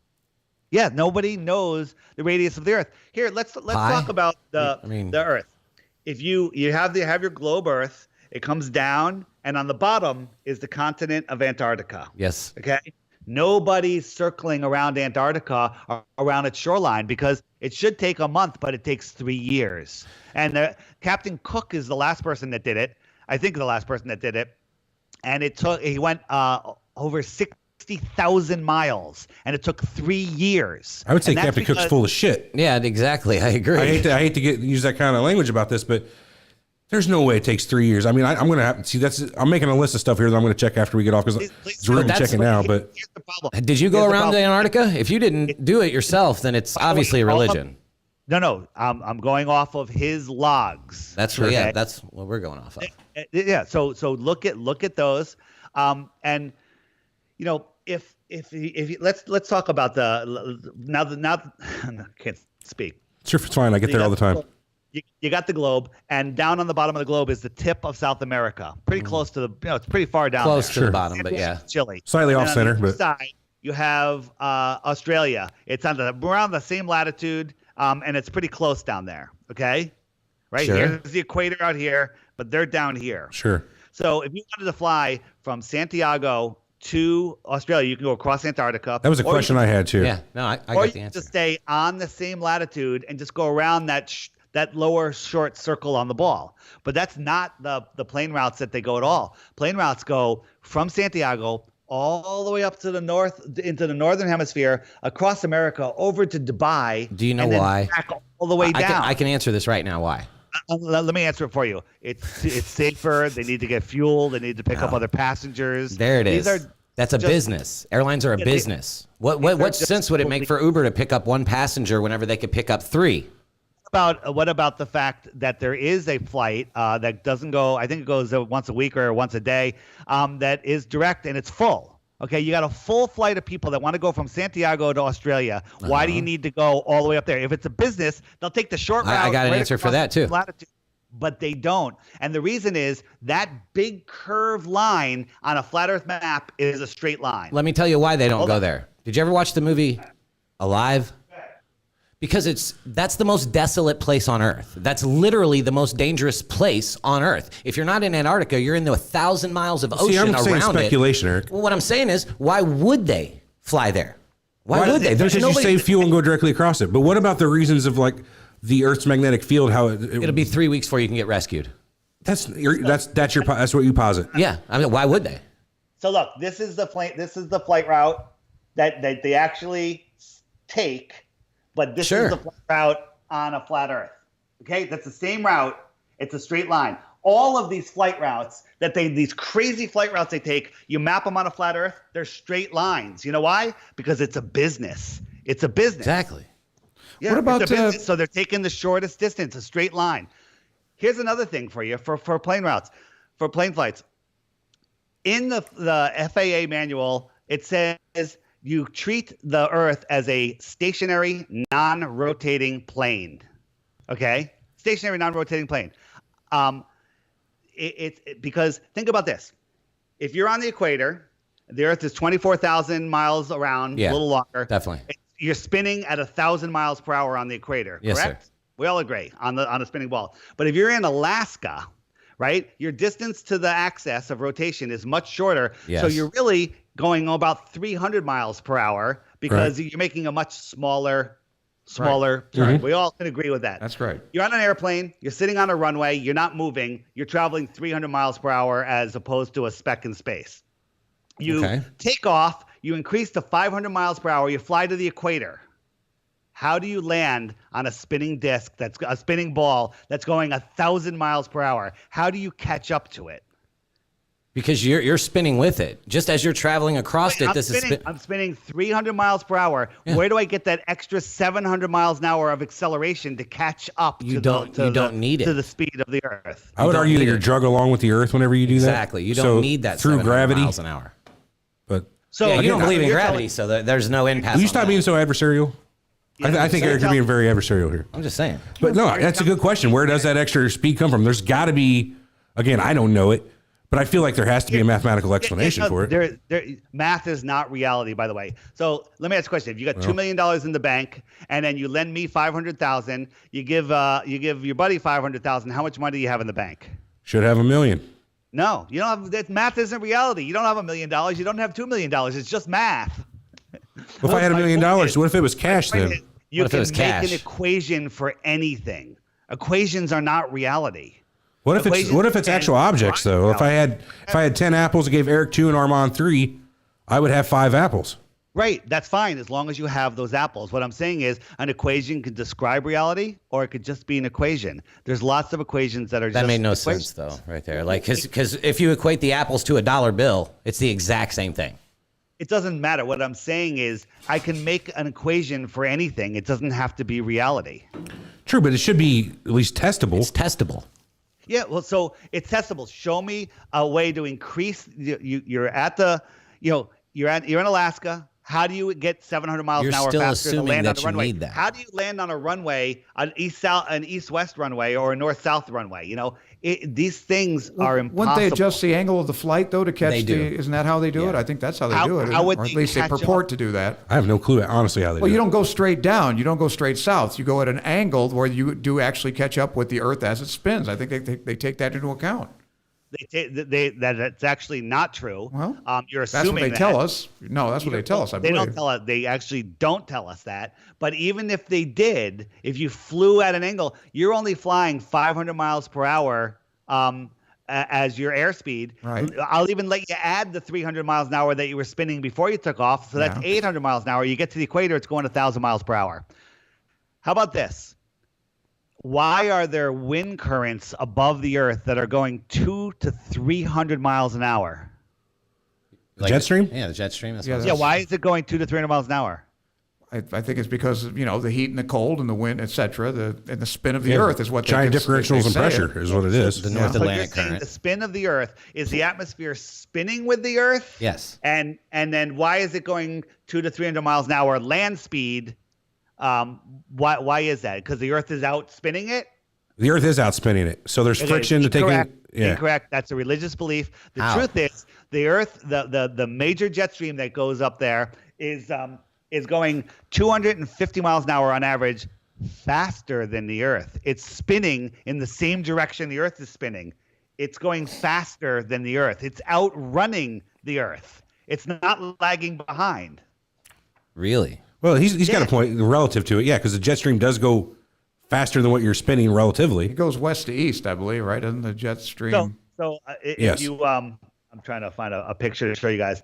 If you look at these jet streams, they show us the jet streams. They go up and down, and then it swoops up again, and you got this big S wave where they're showing you these things. You convert that to a flat Earth map, perfect circles. Everything is a perfect circle. I mean, I have to see What, that. David? But the speed though is relative. It's not like 300 miles an hour just straight out. As compared to what? Right. It's got to be from a fixed point. Here is these are the That's your jet streams there. The red speed would be faster. The faster part of the jet stream, blue would be slower, I assume. It's actually a heat map also, but you can see what it looks like. These things spin in different directions too. One of them goes one way, one of them goes the other way, and at different altitudes, they're very consistent. And so the airplanes get in these jet streams and they use them to give them a tail speed to go, to go wherever they want to go. David, is there? I know you say there is a North Pole, correct? There is a North Pole. That's the center, of the flat Earth model. But is it magnetic north, or is it just a point that is actually? Yeah. So ancient religions have all talked about Mount Meru. Not all of them. A lot of them talk about Mount Meru, a giant magnetic mountain in the north. Well, if that was true, it sure explains how a compass works. You got a compass. I was going to ask, how does a compass work? Mm-hmm. Compass points towards the magnetic north center, right? At least on this Thank hemisphere. you for calling E-Plata Here it comes customer again with that support. thing. This is crazy with that thing. Well, we're going to take 15 seconds. Yeah, I mean, this is. Your call, maybe. I did IT for 20 years. I could find no other program running. I touched no buttons, and here comes this freaking file. I know this file exists on my computer. I told you Tony never shuts up. This proves it. Tony never shuts up. Yeah, you can't shut that guy up. I do a show with him, by the way, David. Press He's 2. my partner. So let's talk about the magnetics. Yeah. So you got, and again, this is something you can test scientifically. And it's not true north, correct? It's a little off. It's not true north. Our magnetic Again, north fluctuates. They're trying to confuse you with this true north. Well, that's what I'm asking. Do you believe that? Yeah. You don't believe that either. A compass where I am always points to the same place for all of my life. Okay. So a compass always points to the north, which is right under Polaris. Unless you're in the southern hemisphere, by round Earth standards. There's no compass that points to a south pole. They only point to the North Pole. And the truth is, when you get to Antarctica, compasses stop working. Okay. You been there to Pretty test much. that? No, but there's video. Religion. There's the guy that supposedly just crossed Antarctica. The Colin O'Brady. Again, there's videos on our YouTube page, on our Facebook page, that completely destroy his trek across Antarctica. But so you have a compass. So here my microphone is the North Pole, right? Mm-hmm. But if this was a magnet and I held a compass right here, the needle's going to point to the north, right? Right. So when I go west is not a straight line because my compass is going to turn. Right. So west is a circle around the center point. Right. This is true on a flat Earth and a ball Earth. Okay. East is the same thing. I'm pointing to the north. I'm going to the east. East is a circle around the center point. Right. They're parallel lines on a globe.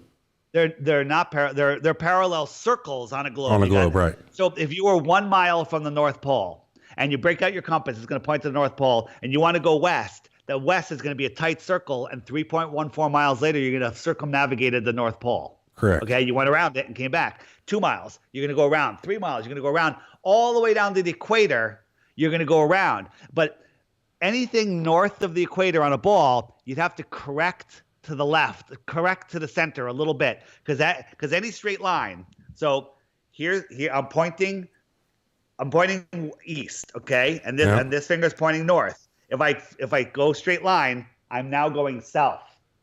I'm going south. I'm not going east anymore. What the fuck happened? I gotta turn. East and west are circles. Any direction away from north is south. That is south. That is south. That is south. From true north. That is south. From the North Pole, from the magnetic North Pole. On my channel, just search DITRH, circumnavigation for dummies. Okay? Here's the problem. Billions of people have circumnavigated the Earth. They've flown to Japan. That's true. Some of them go over the middle or almost over the middle. You can take a shortcut and go over the middle, okay? Go over Alaska. Most flights go over Alaska when they're going to the Far East. So millions of people have done it. I've done it. Lots of people have done it. Nobody has circumnavigated south and come back. You know why? Because south is away from the center. If you look at my map in the back, it just goes away, and there's no way to come back. Nobody's ever circumnavigated the Earth south. Okay, and that's because the Earth is flat. Okay, and there's the rub, I guess. The big question, I'm sure you've heard a million times. What's on the edge? We don't know. We're not allowed to go there. Okay. How about this? But is there an edge? There is an edge. So hold on. I don't know. I'm just asking. Yeah, so we've been at war for how long? Forever. How many wars have gone on? virtually There's wars. forever. Countries, we don't get along according to the mainstream news. Oh, absolutely. Yeah. All sorts of stuff is happening. But since 1957 or 1959, there's been a treaty with over 50 countries that For say Antarctica. nobody, no corporation, no person, nobody can independently explore Antarctica, and you can't even question it until the year 2040. I think that treaty actually says you can't own Antarctica. No one can take No, claim you to it. can't. No. Treaty, what's the name of that treaty? It says that too, but you can't go there. However, hold don't on. believe that. You can't go there. There's about 15 tour companies that will allow you to go there. It costs like $10,000 to $15,000 just to go for a couple days. They're all owned by the same parent company, so it's really one company. Suspicious. And when you go there, you get a little tour of the edge. You get a little. They bring you to a little pole, and they go, "Hey, this is the South Pole." It's not. It's just a pole stuck in the ground. You get to see some penguins, and they send you on your way. Nobody can explore Antarctica. What the heck is going on? So down the there? Treaty of And the answer Antarctica is freedom of scientific investigation in Antarctica, that and cooperation toward that end. It's not that you can't go there. It's that can't. it's not you can't own it, dude. You can't go there and stake claim to it and say this is America's land now. That's what they're saying. You can't own it. I'm sure it says that, but you also can't go there. So again, to really find out why you can't go to Antarctica for the physical reasons and the political reasons, it'll take you 1,000 hours of research. However, a bunch of us, one channel called Taboo Conspiracy, took the time and put together I think it's 35 minutes or 40-minute video called "Sorry, Antarctica is Closed." It's on our Facebook page. Go to the video page, scroll way down, and you'll see "Sorry, Antarctica is Closed." If you watch that video, you'll understand the physical and political limitations on why exploring Antarctica is not happening. Okay. And how about the seasons then? It's not because of the tilt of the Earth? Yeah. So again, you got. By the way, that's something we can experiment, and we know that we do have Yeah, seasons. for sure. Okay. let's talk about it. So I have a video on my channel called. I'll watch it. I'll be glad to watch it. Yeah, called Seasons Explained. Just scroll down and find that one. Can you give us a thumbnail real quick? I can't right now. You have to go to the page, All right. scroll. It's way down, and just keep reading. I have good thumbnails. But you do explain so it. you'll see it. You do at least take into consideration, right? So- You're not dodging the question. No. Right. It actually, once you watch this, you realize seasons on the ball are impossible. Okay. Okay. So here, you're looking at me. So you got this is the sun now. My Right, microphone right, is now sure. not the North Pole. I've turned it into the sun. Correct. Okay. Mm-hmm. But this is the sun. Okay. And not gonna happen. Nice try though. We could, we'll imagine it being a ball. Okay. So here is the Earth, and I'm tilting the Earth. Correct. Okay. Yeah, 23 and a half. 23.4 degrees. Right. Yes. Or 66.6 degrees. Correct. If You look can at the say other it that side. way. Right. Yeah, right. So I'm tilting 6'6", it. I like so it. now the bottom is tilting towards the sun, so it's getting more direct light over here. That's the It's claim, Australia's yes. summer, our Right. winter. Correct. This is December. Correct. Okay. Yes. I bring it over here. The tilt stays the same. We're tilted towards the top. In June, it's our summer. Antarctica. correct. Australia's winter. Right. Okay. That's correct. Okay. So that And we're a little bit tilt- farther away too in June than we are in January. We're closer to the sun in January, theoretically. Than So July. during our winter, not much. we're closer it's a little to bit, the sun. right? So Yes. again, that's a religion. So I know, but that's the claim. That's the claim. So Yeah. so listen, you guys got this. You got to Right. focus here. Okay. So that little tilt is causing our seasons. However, on December 21st, the winter solstice. Solstice, right? Mm-hmm. Okay, I can go out at noon when the sun is at its highest point for the day in the sky, and I could look at the sun on a blue sky day, and I could barely feel the heat on my face, and it's up here at like 50 degrees. Okay. 60 degrees high in the sky, and I could barely feel the heat on my face at a 60-degree angle. Okay. So now in June 21st, I'll go to the beach in the dark, and when the sun pops its head visible on the horizon, I could feel the heat blasting on my face, and that is the most severe angle you can. Forget this 34-degree tilt. I'm talking an 89-degree tilt away, and I could feel the heat from that sun the second it shows up on the horizon. That shows you right there that it's not the angle of the sun, but the distance of the sun. Yes, when it's over on the horizon, it's a little cooler than it is at noon, but I can feel the sun blasting on my face, coming through the most severe angle. And in the winter, when it's coming at its most direct angle, I can't even feel the heat at all. But during the summer, when it's at its most direct angle, the heat is, You have to remember excruciating, right? that tilt. We're rotating, so Right. we're going from 0 to 90 and back to 0 every day. Yeah. Okay, Yeah. that tilt is just a little.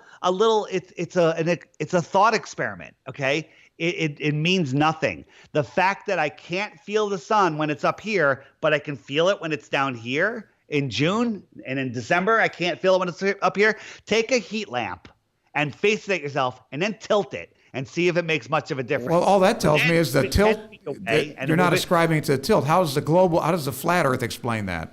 Yeah, so I'll explain it on the Flat Earth Sun and Moon and Zodiac Clock app. I'm going to put this on daily. So here's the sun cruising along, and you can see that that outer yellow line is the Tropic of Capricorn. So on December 21st, it's over that outer yellow line. Okay. Okay. So right now, it's getting very close to the red line, which is the equator. Right. Okay. See it. I see it. Yeah. So it's moving closer to us on the inner northern hemiplane. Okay. I got it. Okay. Well, And then in the summer, it's over the Tropic of Cancer. correct. Yes. And it's over that yellow line. And so it's far away from the outer southern hemiplane lands. Right, and they're I get freezing their asses off I while got we're it. boiling. Okay. because Well, Lamp is here. It's a nice animation. I just wonder if we can prove it in a physical model. Right. That's kind of a religion too. I have to accept agree. but that This at is least not that a is an religion because explanation. You can take a heat lamp and do the experiment. Okay, the angle that the light is hitting the ground isn't going to make much of a difference at all than the closeness. You can get a slab of ice and rotate it around and rotate it in and out, and you'll see where the ice melts and where it doesn't melt. And so if you had here's an experiment I'd love to see someone do. Get a walk-in freezer. You freeze a big slab of snow, and then rotate over the Tropic of Cancer a light and melt the snow, and then make a wider circle and watch it melt out there and refreeze as it moves away. It's the closeness of the light. Okay. So it has nothing to do with the amount of radiation per square foot.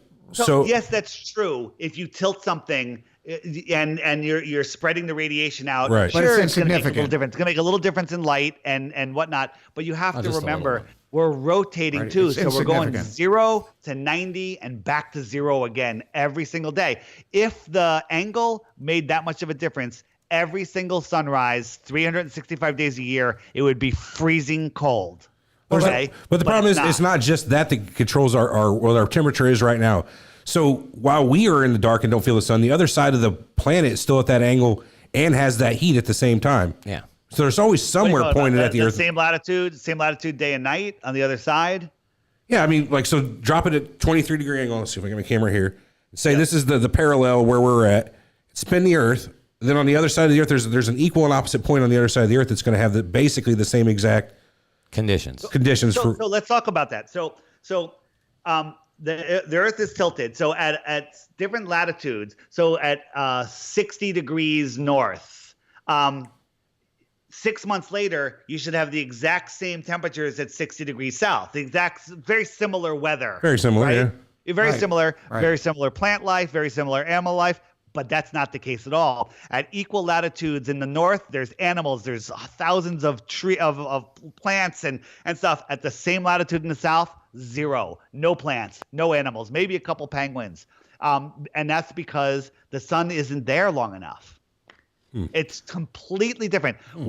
Seasons Explained on the Flat Earth, the Flat Earth Podcast Facebook page. You have to scroll down probably 100, 150 videos, but you'll see it. It's a split. It says Seasons Explained, worth the watch. Okay, David, and I will 15-minute watch video. that. But the thing I do like about this theory that you have here, and correct me if I'm wrong, but it seems to totally negate the idea of global warming because of the the Oh, fuck. radiation. Here we go. Well, it's true because of the radiation supposedly coming in long wave from the sun, bouncing and or short wave from the sun and becoming long wave. That's a bunch of crap. Come on, then, then, right? Flat Earth. Yeah, he's a flat earther. I'll go flat Earth before I go global warming. I'll tell you that. Yeah. So Any day of the here's week. the thing: global warming. There is climate change. There's stuff happening. Of course. There are cycles that we live within. There's grand cycles. The Mayans knew of them. Sure. So the real issue is look what they're spraying in our skies. You guys are aware of the geoengineering that's going on, yes? Or are We've you had a blind show to on that. Yes, definitely. All right, I assume you're talking chemtrails we and the were like. ridiculed for years about that, but now they admit it. Look up Harvard study saying Solar Shield 2017. They're admitting that starting in the summer of 2017 that they're going to spray our skies to darken Aluminum it barium. to avoid global warming. So, Are you sure you're not confusing all this with just cloud seeding? yeah. Because they seed the clouds Look it up. for the They're Olympics talking there in about China, and it blocking did the it awesome. sun. Look up. Look up. Look up. Why would they need to block the sun? I mean, that's what I'm asking. All right, that's a big question. A lot of people say they're controlling the weather. They're trying to make us sick. They're controlling our connection to what the heavens above. Okay, I don't believe this is my belief, and again, it's you can call it a religious belief. Sure is. That our spirit is not. My consciousness is not from just inside this meat suit. I came here. I'm having an experience here on this physical plane, and maybe my greater consciousness is in the sky, in the stars. Look on my video on my channel. There's a lot of videos with super zoom cameras filming Arcturus and Polaris and other stars. They're energetic, geometric, blobbing energy. I mean, just check out the videos and start questioning things. Just believing, everything you guys believe about heliocentrism is a belief system. There's zero proof. But zero. I want to get back to my bête noire here. So I'm saying, though, if we accept what you said about the seasons and the sun being overhead and it's never over the head of Antarctica, we don't have to worry. We don't have to worry about Antarctica melting, right? Because that's what the big global warming thing is. So- It's going to so melt here's and the raise the oceans, right? Isn't that that's true? So the sun sets due to distance as it moves away across it. the Earth plane. So hang on. Mm-hmm. So when it's in the Tropic of Cancer, which is that tight circle around the center, Yes. if you're inside of that circle, like in Alaska or Norway, Mm-hmm. the sun never really gets that far away from you, so it never sets. True. And 6 months you of can light. go there and verify it and film it. Okay? And it melts the ice. I've been there, too. experienced it. And it would Yeah, melt the so ice. it's amazing. It goes around you, and guess what? It goes around you just like you see it. You're stationary, and it's circling you. However, 6 months later, you should have the same thing in Antarctica at the same latitude, whatever Right. the latitude. Alaska Southern is. hemisphere, If you're yeah. at that latitude, you should see the same thing. There is no 24-hour sun in Antarctica. There's 4 videos of the 24-hour sun. All of them completely debunked scientifically. They're fake, and we've actually talked. That's a bold to claim, the- David. to the- How did they fake it, David? How did they so manage go it? look at it. I'll Okay. just look at the videos on my channel. right. There's. I Did think you I have take a the playlist.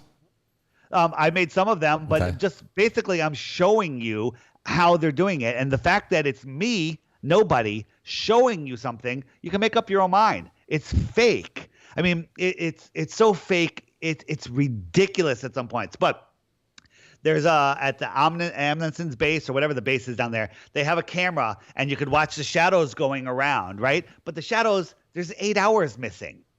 Every day, there's 8 hours missing. So Jaron from the Jaronism channel, he was in email communication with them, and he's trying to say, hey, can you send me the unedited full video? And they're like, oh, no, we can't. We don't have enough bandwidth. We don't have enough bandwidth to send you it. It's a time-lapse video. It's a shot every 5 minutes or whatever it is, or 5 seconds a minute. Or even whatever. if it's a 20 megapixel picture, it's you're talking 10 megabytes per photo times 12 an hour times 24 a day. You're talking 288 photos in a day at 10 megs a piece. 3 gigs in a day. That's not that bad. Yeah, but they can't. They said they don't have the bandwidth, and we're like, well, just give us the file. Just put the file. We'll, however, send it with somebody. Nope, they can't. They can't do it. They haven't. How come they haven't filmed an eclipse from the moon? Right? Wouldn't you like to see the it's being moon expensive. eclipse the Earth? Well, we have satellites in space. We can take pictures of Pluto, of Saturn, of Jupiter, but we can't take any pictures of Earth. We can't film the eclipse from the space station. Japan has a satellite that takes pictures of satellite that takes a picture every 10 minutes. Yes. Okay? You can look at it right now. Hang on. That is a religion. Again, we've completely exposed them. We found a backdoor server on NASA, an open server, where it has all of the images from the MRE 8. And it shows how they take the blue marble flat map, they wrap it on a ball, they take real-time weather data, they wrap that on the ball, they add a Terminator line. Okay, there's a video on my channel. It's actually, it might be on my channel, but the app actually has a featured video, and if you click the archive, it's in there. So let me ask you something real quick. Hang on, let me just finish. Proving scientifically 100% that the MRE 8 satellite that everyone uses as their proof is 100% bullshit. Wrong. So you're saying that you can take a piece of paper of a flat Earth map and wrap that around. You can wrap that around a ball, right? And there'll be no overlap. So there should be exponentially more area on a flat Earth than there is on a globe, right? Because of all the overlap. There is. There's big swaths of southern oceans that have people don't go there. They're not listed on GPS. GPS keeps us within our pen. Okay. Remember those flights, those Malaysian flights that disappeared? Yeah. Mm-hmm. Yeah. They probably flew into those uncharted areas of Earth for whatever reason. I have a different theory. It's a religious belief, but there are sections of ocean out there that we don't know. There could be another continents out there. There could be anything, but we don't have access to these things. And by the way, the flat Earth map is not accurate. It's not accurate, but neither is the globe map. There is the Google Earth and Google Maps use two different maps. Yep. They have continents that are different size, perspectively. Yeah. Oh yeah. That's bothered me forever. On our Facebook page, if you go to the photos, it's not far down. It's actually pretty close to the top as of now. That'll show you Iceland on 3 different maps that they use as real. And like in one of them, Iceland fits like 5 times. The other one, it fits like 50 times, or it's ridiculous inside of Africa. So when they say, show us a map, I say, show me a globe map. Okay. There's also it's hard to take a 3-dimensional shape though and flatten it out and make it a good representation. I've seen versions of the map honestly that have nice arcs taken out of the top, like twice I believe, and an arc taken out of the bottom, like a semicircle taken out to kind of adjust for that. But again, I find I've tried it myself to figure out just in my head as a thought experiment. Figure out what the map is, and the globe has however many years you want to assign to it, and they still can't figure it out. Fair. So yeah. So are you a gun? Do you shoot guns at all? What's that got to do with anything? I'm asking you. Do you shoot guns?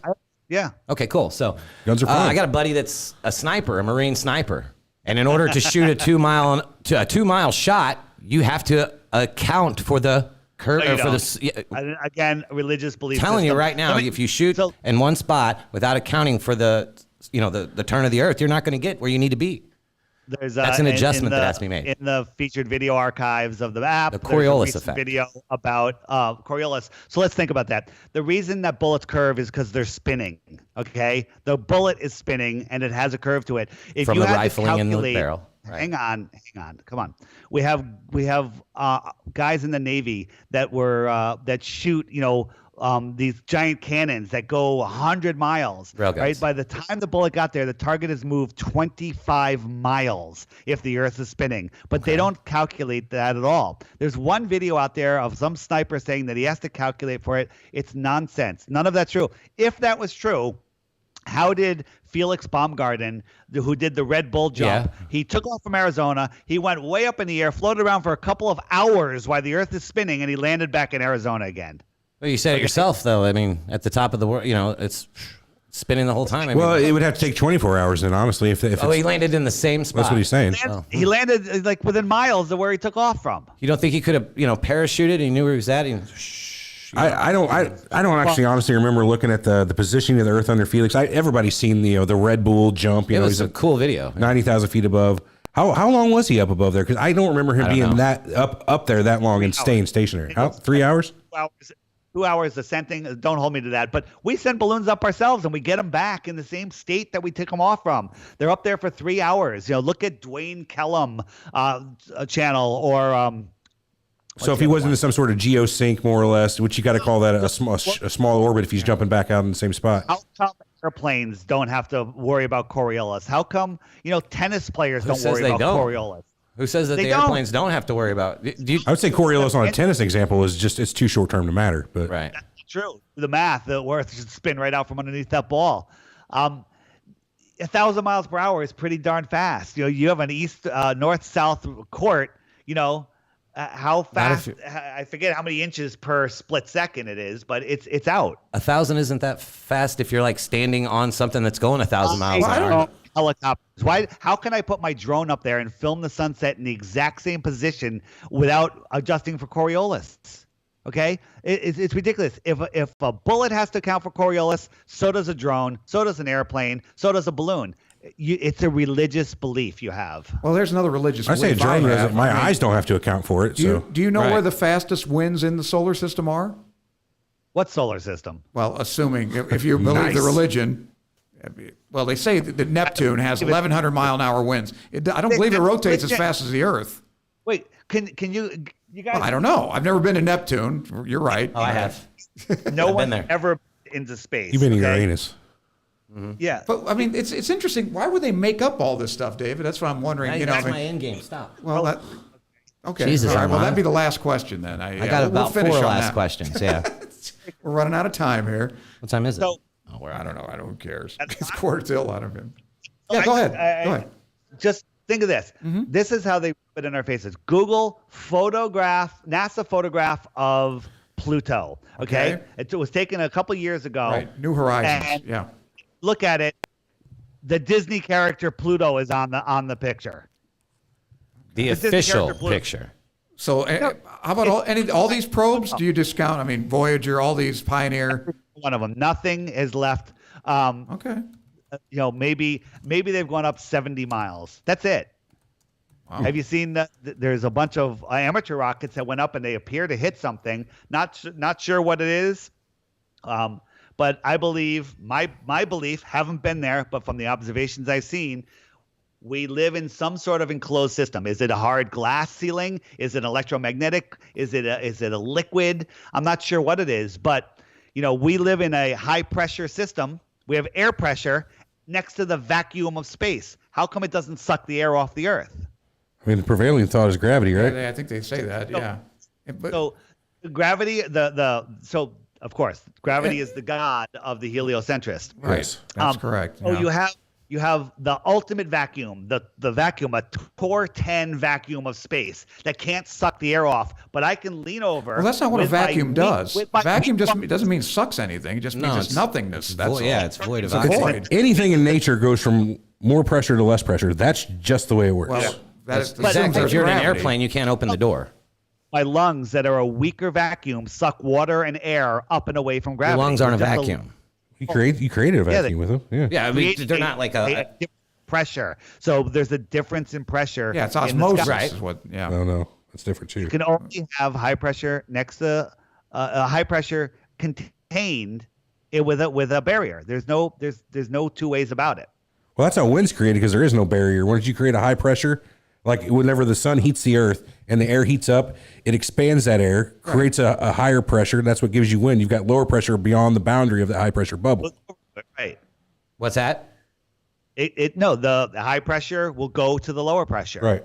So yeah, you're right. Without, say, like a balloon can't exist without the balloon itself being there. That's what keeps that high pressure. So why would NASA or whoever, and believe me, I'm no fan of NASA's because all they care about is money. What the contribution of Muslims to space exploration.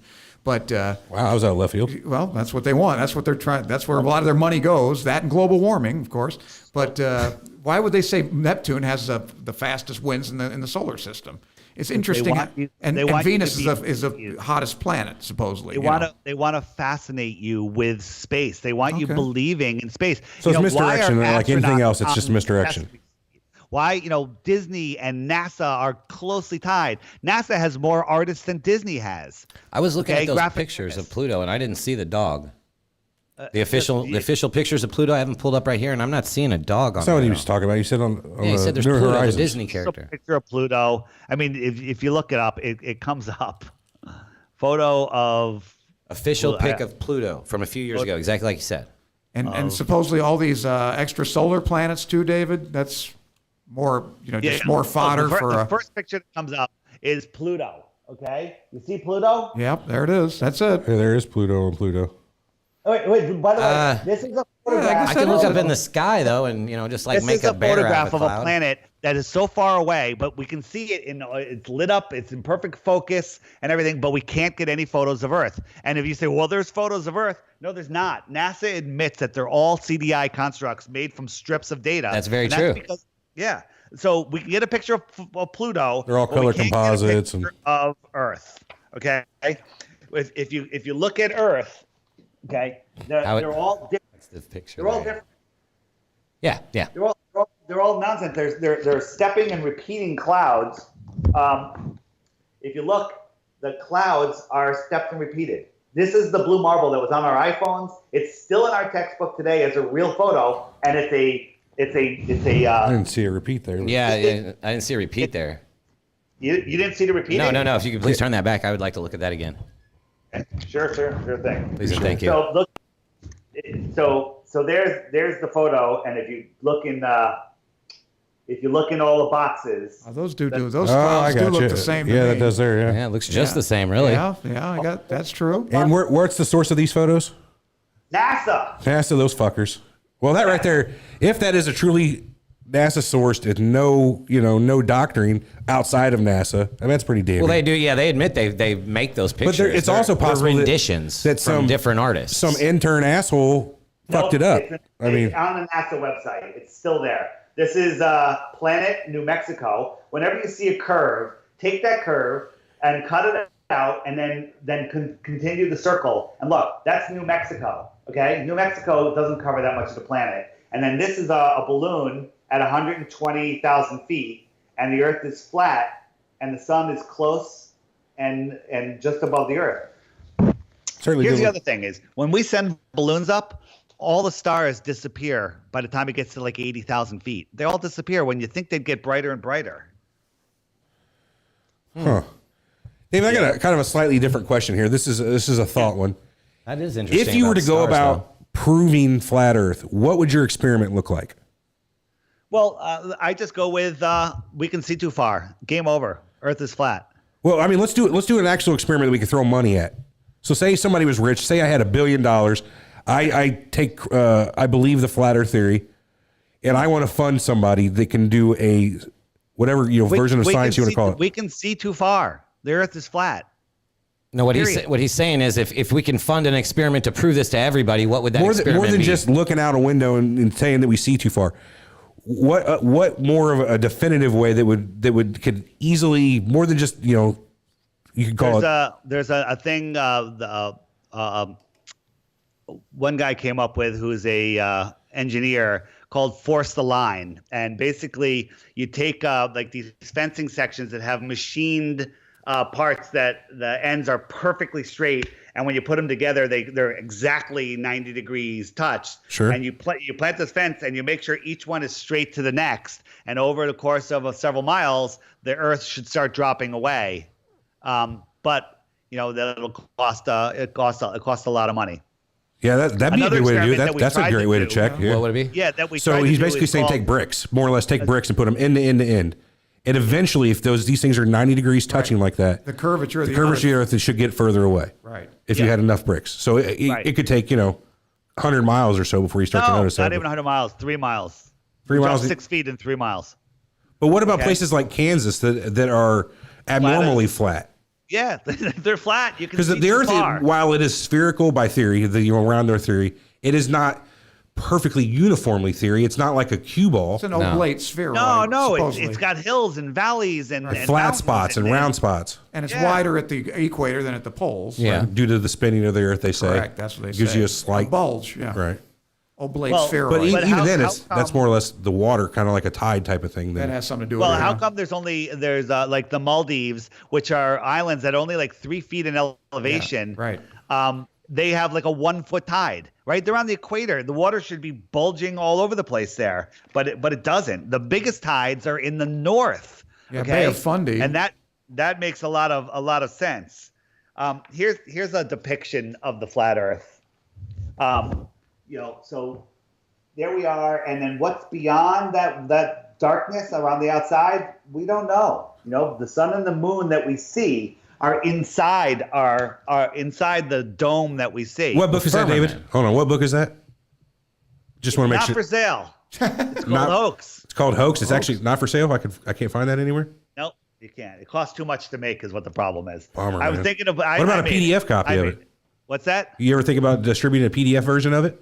It is. It's on our website, Beautiful. theflatearthpodcast.com, and go to FE Artwork, and the Hoax book is right there, and you can download it yourself. Check it out. I'm going to definitely do that. That's pretty Awesome. cool. I think Eric has some parting shots here. No. I have some questions from the listeners. Hold on. Before you get to those, let me just say something.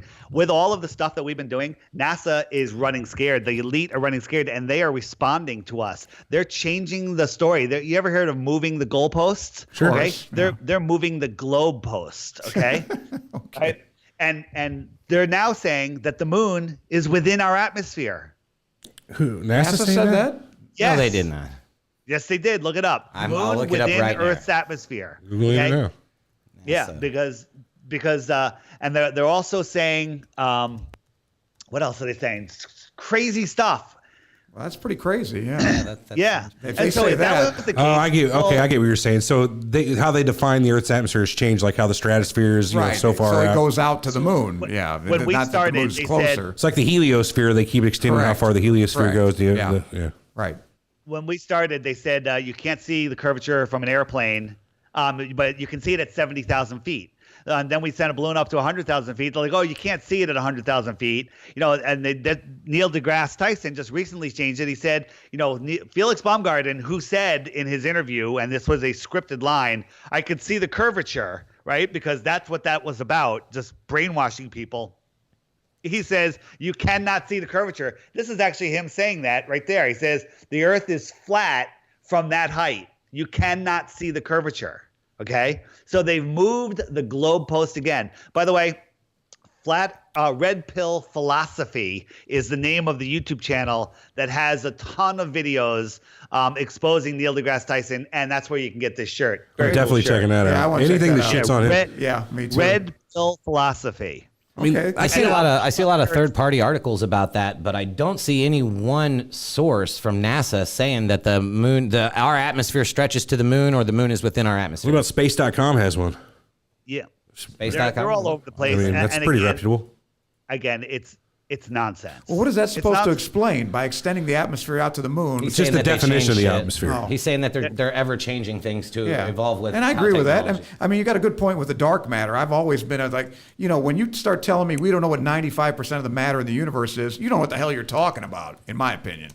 religion. Right. Well, you got a good point there. I mean, they don't know what they're talking about. They're just making something up. That's all. anything that has to do with space is made up. Just there's a little rule of thumb for you. Okay, anything. Can I quote you, David? Yeah, you can't say. Yeah, that's a really rough statement. That's to a say. long. Yeah, that's kind of a jump, but That's a kind but of. I People mean, that the guy love raises space some love good. aliens, right? No, your arguments are 100% compelling. Yeah, for right. Sure. But let me admit, I thought you were going to be a total lunatic, but I think you're pretty. I think you're not a lunatic. I think you're a relatively sane guy.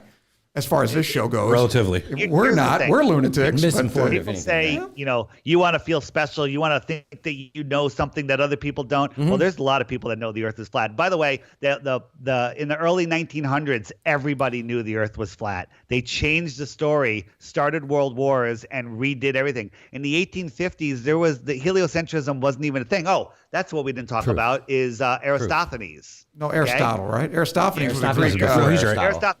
Aristophanes wrote the Birds. He's a comedic playwright.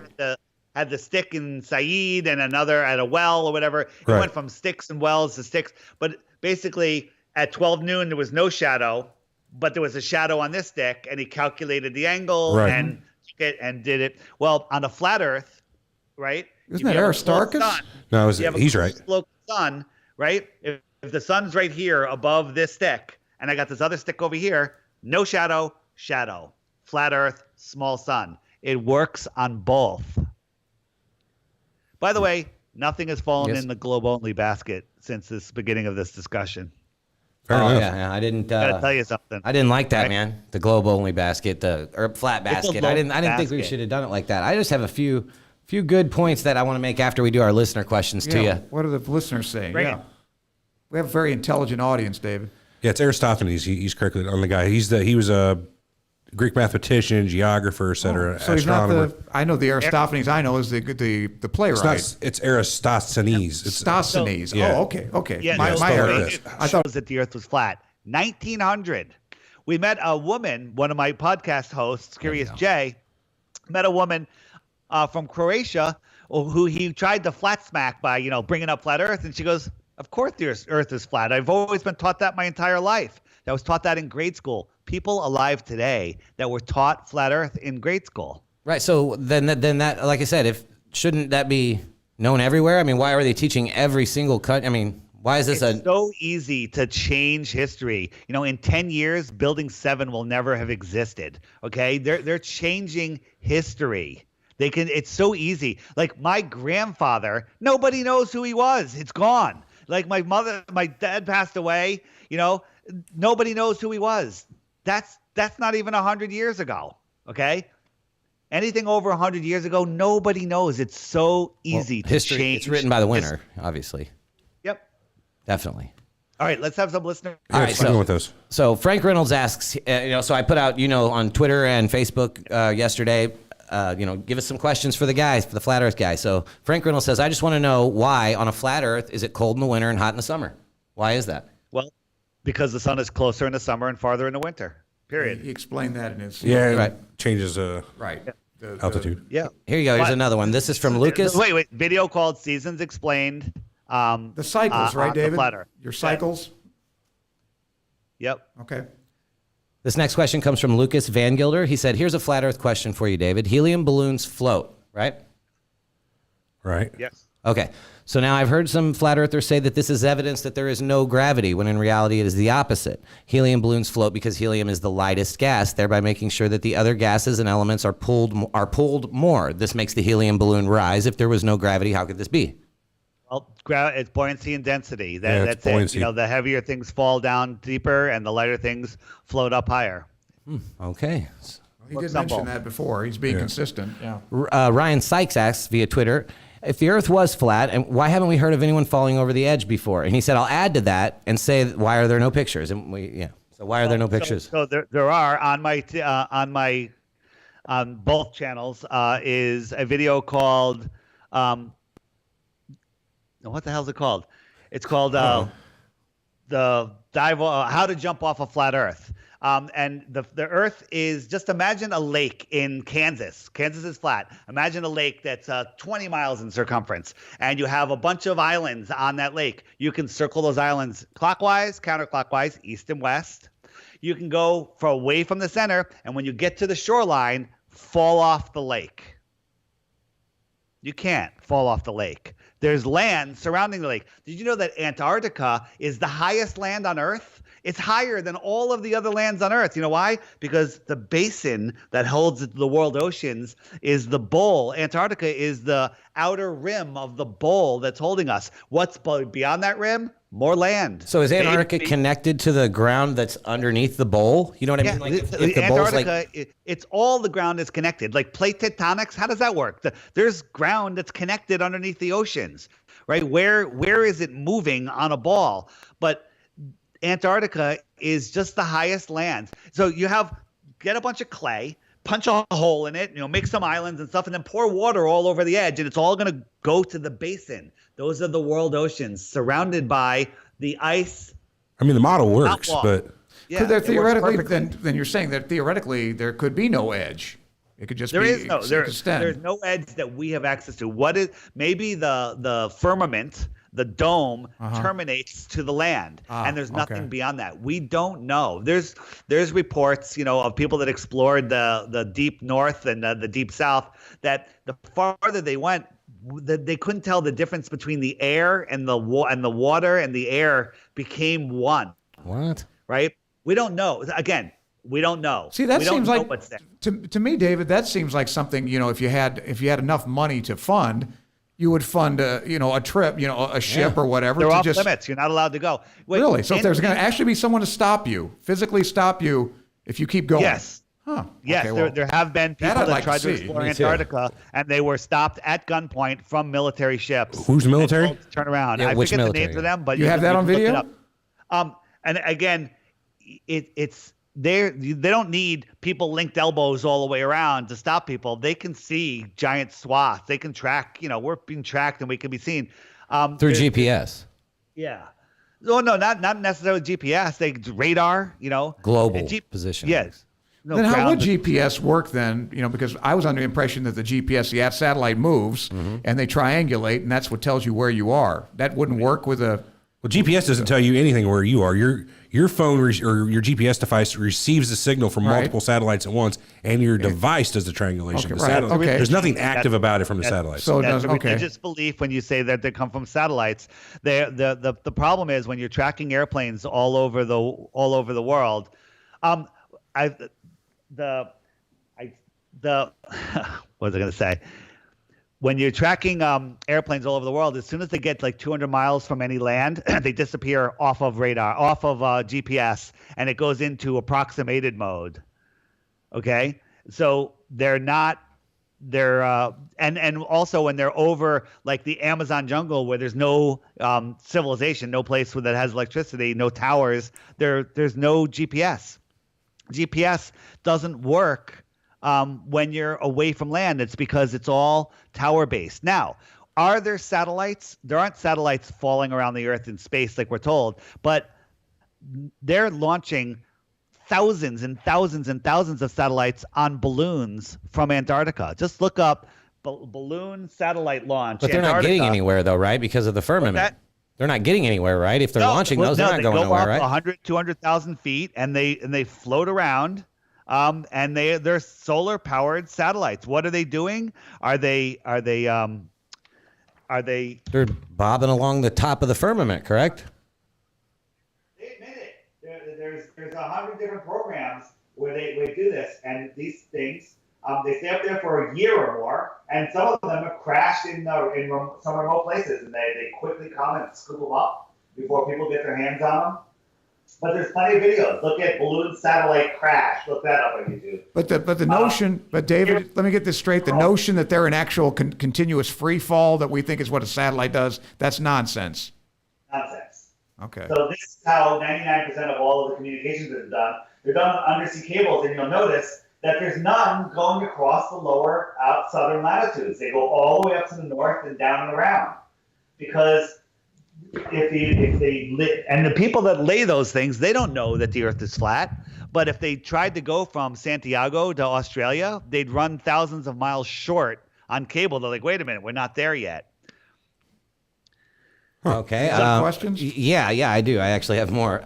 So John Bath, he's asking, we've already covered that.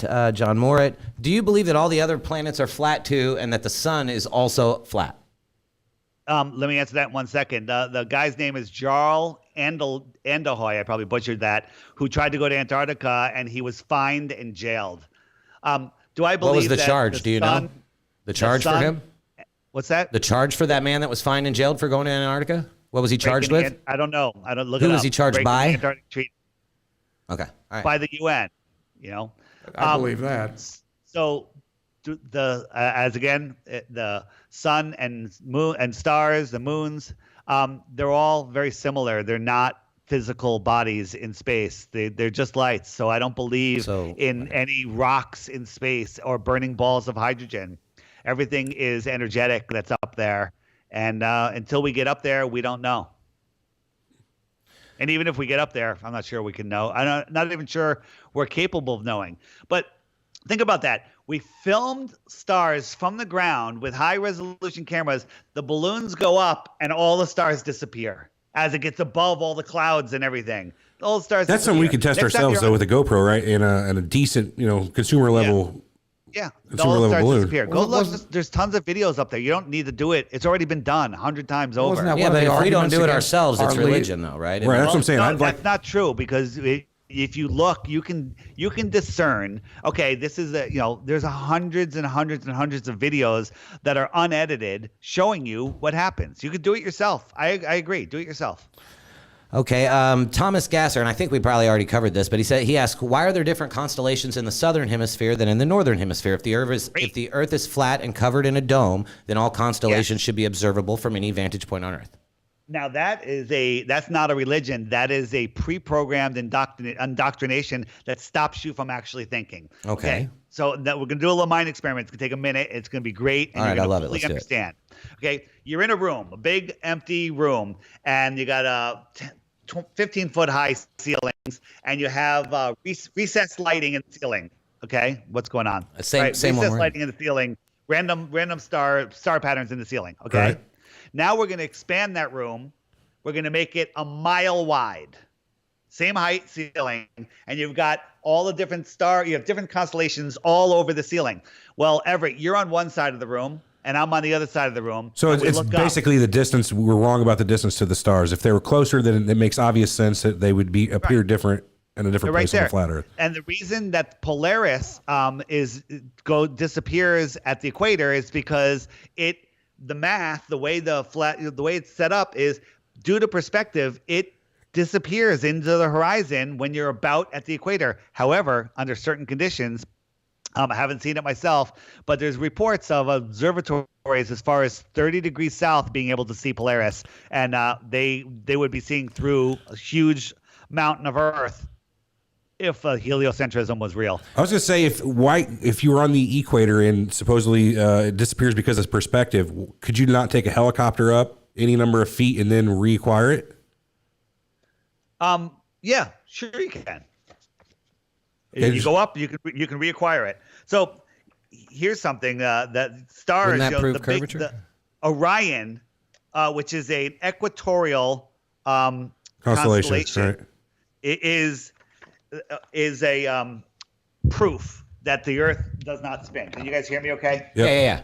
So I can't see it though. here's the Earth. Can you guys see this? I can. Everyone see this? My eyes are terrible. That's why I'm leaning forward. So you got the sun in the middle. You got the Earth, and then the Earth 6 months later. Okay. Mm-hmm. Okay. This guy is on the equator. All right. Same guy on the equator. 6 months. This is nighttime because he's looking away from the sun. He's looking that way. Right. Sure. He's looking at all the stars over there. 6 months later, he's over here looking at all the stars over there, and he could see some of the same stars. Well, I mean that makes sense if like looking north or south, but an equatorial one, that's a good point there. I mean, I'm going to have to do some thinking on that one. North and south is parallax. They Right. call that. Because what you're saying basically is Orion, you're looking at completely different. somewhere. You're looking at completely different direction in space relative to the sun. Right. When you're on opposite sides of the sun, on the dark side of the planet. So what you're saying is, I'm lost on that one. so say it's wintertime. Here's the Earth. Right. You're on this side. It's dark. You're looking out. Sure, There's an equatorial-based constellation Orion, right? Mm-hmm. So now you come all the way around the Earth. You're still on the dark side, right? Why is Orion visible to you at nighttime? because you're looking the exact opposite way across And the the sun is in between you and the Orion you saw 6 months ago. Yeah, I mean, that blows my mind right there. That's an I don't know. interesting. Yeah, It I doesn't can't answer blow that. your I mind honestly if you don't know know. the Earth is flat. It makes Well, perfect sense. Again, if I can, I can't take that step yet, David. You have to forgive me, but I've got 38 years now of dogma that I'm trying to get by. It could be dogma, it could be it's what I've taught. Education. You can look at flat Earth more or less as since again, if you're looking at it from a religious point of view, as just a different way of having been taught or a view of looking at things. Again, as people who have no resources to check these things, they're both religious in my opinion. So it's hard for me to take that step away from mine towards yours. Right, I agree. So Shane Select wants me to ask you: have you heard of the two suns theory? Yeah, so I'll Do you answer give it that any in a credence? second, and that's a great one. The Jolly guy, he was fined by Norway for sailing without insurance and without filing a route plan. Sure. And was unauthorized landing in a protected area. Right? They got him on three counts. So he needed to have scientific permits to conduct his research what he's down saying. there. Well, I'm explaining the charges that the guy It doesn't incurred. matter what. And sorry, Antarctica is closed. You got to watch that, and then you'll stop asking questions about the Antarctic Treaty. You'll understand that it's off limits, and you can speculate as to why. They stop you in a car if you don't have insurance, though. I mean, you're not allowed to. And that's a big deal. So Doesn't matter. Well, how about this? If you're in international waters, fuck you, get off my boat. That's the way I feel about it. yeah. Yeah. You're not going to stop me from going anywhere in so then international they waters. Sink you, and nobody's there to see it. And what are you going to do? Yeah, then I'm fucked. This I mean, idiot that's tried to go obvious. to Antarctica and froze, and they drowned, and so no one should go to Antarctica. What would what would stop somebody from say taking a mobile internet connection like a satellite system and There is no live streaming satellite system. or whatever, any kind of mobile, whatever, however, there's got to be a way.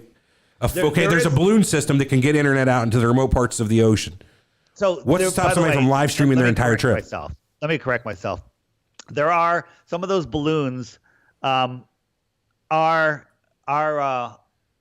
probably for communications, and they also have the ability to bounce signals off the ionosphere, Right, which like ham I'll just radio. call the firmament, the dome. Right. And so there are different ways, but that's not how communication is done for the most part. I'm just speculating if you could have some sort of constant internet connection where you can get any kind of signal out. Yeah. I'd like to, again, I'm just trying to think through the experiment, how I can get down there and prove this. I would like to try that, like a constant, if they're going to come down there and kill you, like you said, stop you, throw you overboard, and there's nothing you can do about It it. should be filmed, yeah. They should be able to film it. Yeah. But then you could say they so- could EMP you and you're fucked at that point too. But there's a lot of what ifs at this, Right. Yeah, these are what ifs. These are things that what if. Right. Well, we haven't been able to do it, so it doesn't help. I smell the Kickstarter, situation. man. Yeah. I'm ready to There's hop on a plenty of stuff goddamn going boat. out there. We have flat earthers that have been trying to go to Antarctica. The mainstream media have taken Logan Paul, who said he wants to go to Antarctica. That guy's a moron. And they're saying flat earthers are planning a trip to Antarctica. That it's already scheduled. They're running with it to make it look stupid, but there is no. Yeah, you guys have a hard enough time looking legit without Logan Paul hopping on your team. I'll And tell you another that. guy trying to fly himself in his homemade rocket. He's doing nothing for your Oh cause. man. We can't stop anybody Fair. who's wants to. When anybody wants to be in flat Earth, it's you can do whatever you want. So he's actually got a documentary coming out today. I'm betting that it's pretty damn good. So we'll see. The Rocket guy? No, Logan Paul. Oh, Logan Paul. We shall yeah. see. Whoa, the Rocky guy actually made it. Anyway, so this is from a Twitter account, Flat Earth Globe Debunked. And his question number 1 says, why are there still people who believe in a globe when the curvature has already been proven to be false? He's asking you that. So what he's basically saying, long and short, is why do people still believe in round Earth if it is so if it's- obviously true? Yeah, if it's been proven so many times and, everybody can prove it because themselves. nobody likes. It's easier to lie to somebody than to convince them they've been lied to. So it's more or less like a religion. We're so far built into it. Everything revolves around it. It's too much of a leap for society. Cognitive dissonance is what it's And essentially. right, and we're taught to laugh at flat Earth. We're programmed to. Oh, no, I to- learned that on my to own, bud. ridicule it. So his question number 2 was, why do we have globes in the class still when they're not used in navigation or celestial observation? I.e., the sun is south of Hawaii, but northeast of Japan at the same time. Yeah. So So this is I didn't the understand more this one, difficult just to be clear. I'm going to explain it. This is the more difficult one to explain without video. So there's a video on the DITRH channel. I think it's also on the Facebook page called it's called the Personal Atmospheric Dome, and it's how the sun that we see manifests in our reality. So just picture this. Get a sheet pan of water, of soapy water, and put a couple bubbles on it, okay? Right? And you got these bubbles on it, and each person is in the inside, is in the center of that bubble on the ground. And so then take a light above that and move the light across the pan. And what you will see is a little dot of light go over the bubble and go down as the light goes As across. it reflects off of it, right? Yeah. So the person on the inside is seeing that sun on their personal atmospheric dome. And this can be tested and shown how it does work. And then you have a bubble over here and a bubble over here. Well, it's noon over here and it's early in the morning over here, East Coast, West Coast. As it goes over, it's noon here. Well, the sun's setting over here on this bubble. You can see it yourself. You can do it. You can go around. Is the sun inside the firmament or outside of it? According to flat Earth. What he's saying here, it's outside. It's outside. Manifest in your sky. Is it within the structure? Is it in our atmosphere? Yeah, that's what I'm asking. It sure looks like it's within our atmosphere. But again, we can't go there.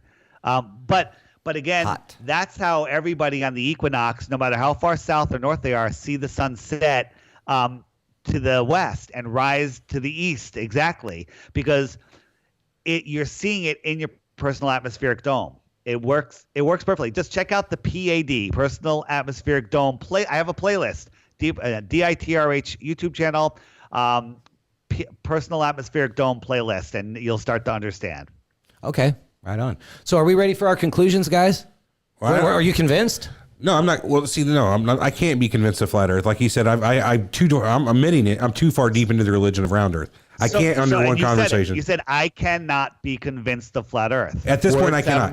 Words not from power. Not from one conversation. But what you have done is present a compelling argument with plenty of sources and plenty of videos and evidence that we could go look at to take a look at your point of view. Like you said before, and I said I haven't seen these videos. I can't rebut your direct, what you're saying. All I can say is my cursory knowledge of what I have been taught since forever, and rebut with that. But again, this is a very compelling, what you say, and all of it makes sense from, the questions you raise are very compelling questions. Yeah, definitely. You did a great job. Here's my challenge. The challenge is subscribe to the Flat Earth Podcast on SoundCloud or whatever podcast player you have. You can listen at double speed. You guys know about that. Sure. We sound twice as smart at that. And if you listen to 10 episodes, you'll be a flat earther. Or if you download the 10 episode challenge.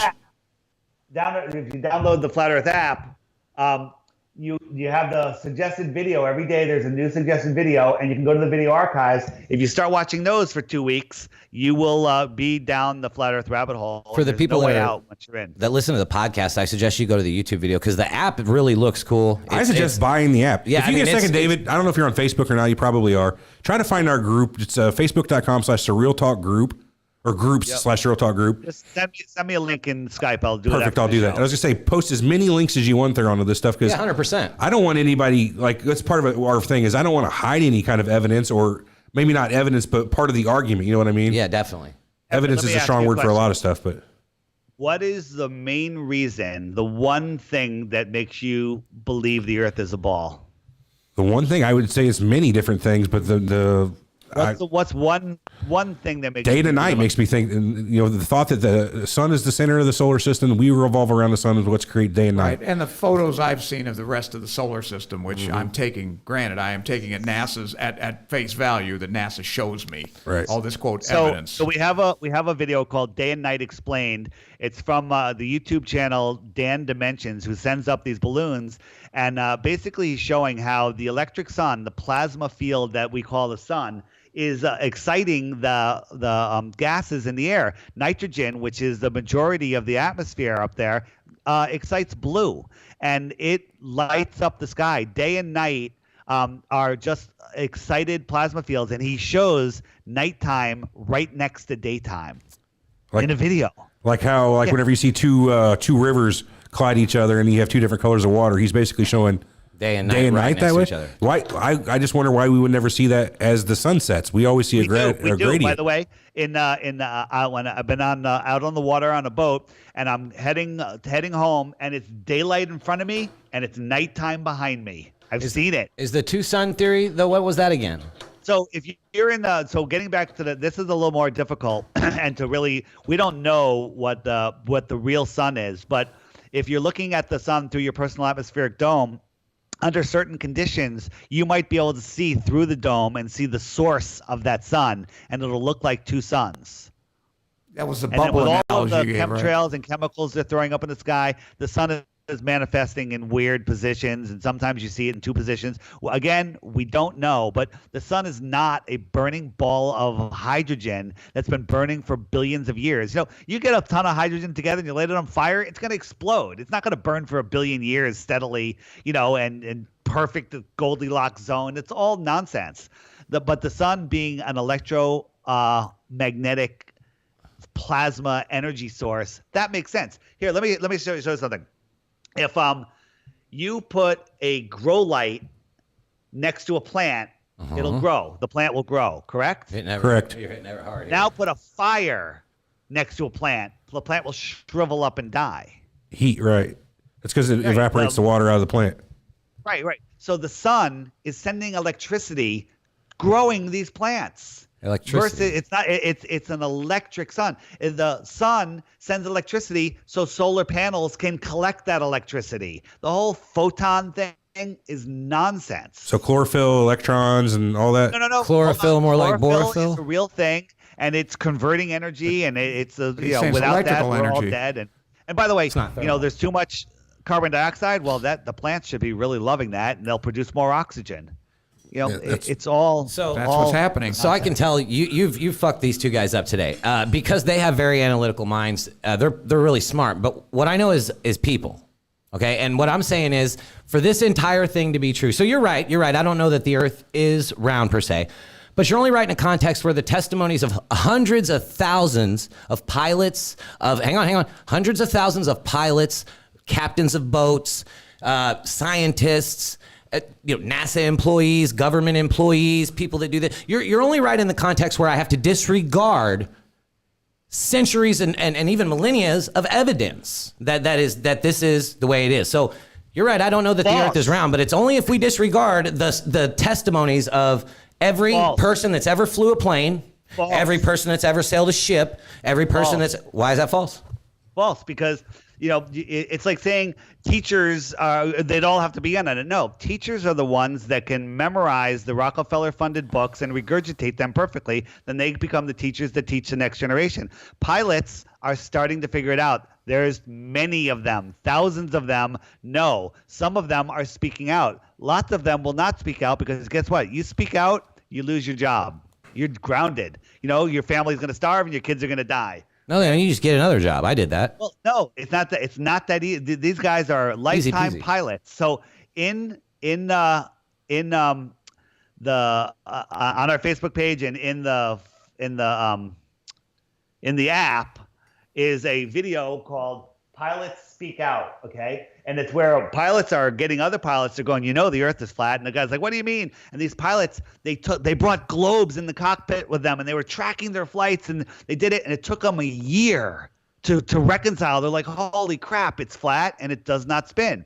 The channel name is Paul on the Plane. He destroys satellites. He interviews pilots. That's another podcast, by the way, called Paul on the Plane. I believe he was in to chat. that. Yeah, Paul on the Plane, Plane. And by the way, airplane, Plane, right? Planet, Plane -T, right? Words have meanings. They hide this shit in front of us, right? They're not air globe, airplane. Yeah, But the plane, they don't mean they don't. funny. It's kind of like how a boat Earth planes, plane. like when a boat planes on the water. That's kind of more what they're getting at by plane. It's the way a boat skims Let across me ask the you a water. question. How much would a pilot flying at 550 miles an hour have to nose down to follow the curve of the Earth? And the answer is a mile every 2 minutes. He'll Really? have to So he's nose down a mile every 2 minutes, or the Earth will drop away and he'll be in space in a couple of hours. So, I mean, yeah, I can't refute that because, like I said, I don't know as much as these two guys do. But what I do know is to keep this a secret with hundreds of thousands of people, for it to be common knowledge that the world is a sphere, you're going to have to silence hundreds of thousands of people. And I just don't buy that. I'm telling you, money talks, brother. Money talks. Hang on. There's been flat earthers by the way, in the 1800s, I believe there was no globe earthers. The globe earth is a evil deception that was brought to us. Then they divided the world with wars and nonsense, the whole Wild West nonsense. It's all our history is a lie. Okay, they're hiding it. And there was groups of flat earthers. But let me ask you a question. If the internet shut down, electricity shut down, we would never know each other. I wouldn't be able to spread flat earth beyond my neighborhood at best. It'd be hardly relevant, honestly, at that point. Right. None of it would be. So now that we have instant communication across the plane, we're getting the word out there, and they're seeing it. And then there's people that know, but they're signed, there's people they're compromised. All of the high level officials, they're compromised. And if they ever speak out, they're done. They sign non-disclosure agreements. What do you mean by done? Like they're going to get killed? They agree that they can be tortured and killed and jailed and stripped of all of their wealth, and their kids, will die. Well, I have to admit, even though I agree with Everett that there are some compelling arguments, even if I believed it, I don't know if I'd have the guts you have, David, to go out and tell everybody I did, which may be, it's nothing short of heresy. Yeah, there might be a million people that do believe, or millions of people, but I don't know if I'd come out and say it because, I'm in a profession where, So there you go. Right. You're going to be a lunatic. You're going to be branded a lunatic. Yeah, I agree with him that, maybe a lot of people know, but they're not going to come out and say it. People are afraid to talk. That makes sense. And now with YouTube censorship, you can't talk about anything. You try to mention what happened in New Zealand, they'll shut your channel down instantly. Have you been, David? Have they tried to quash you? Have you been removed from Facebook? I have. They shut my channel down. I'm very careful about what I put on my channel, but the censorship that has been imposed in the last month is beyond belief. Winston is rolling over in his grave. In 1984, he didn't realize how good he had it. That's right. Yep. Yeah, you do. You definitely made some good arguments today, Dave, and we appreciate you coming on. And you're a great guest. Thanks a lot. Yeah, definitely. You were very informed. That was good. That was good that it came on, and it was a struggle to be able. You know what I mean? If we do this again, I guarantee you, I go through nearly everything you've said today, and just can we set this up for 2 weeks? Can we do another one? Slow down. All right? Give us a little time. You're not ready. Yeah, I'm not ready. There's too much for 2 weeks. Yeah.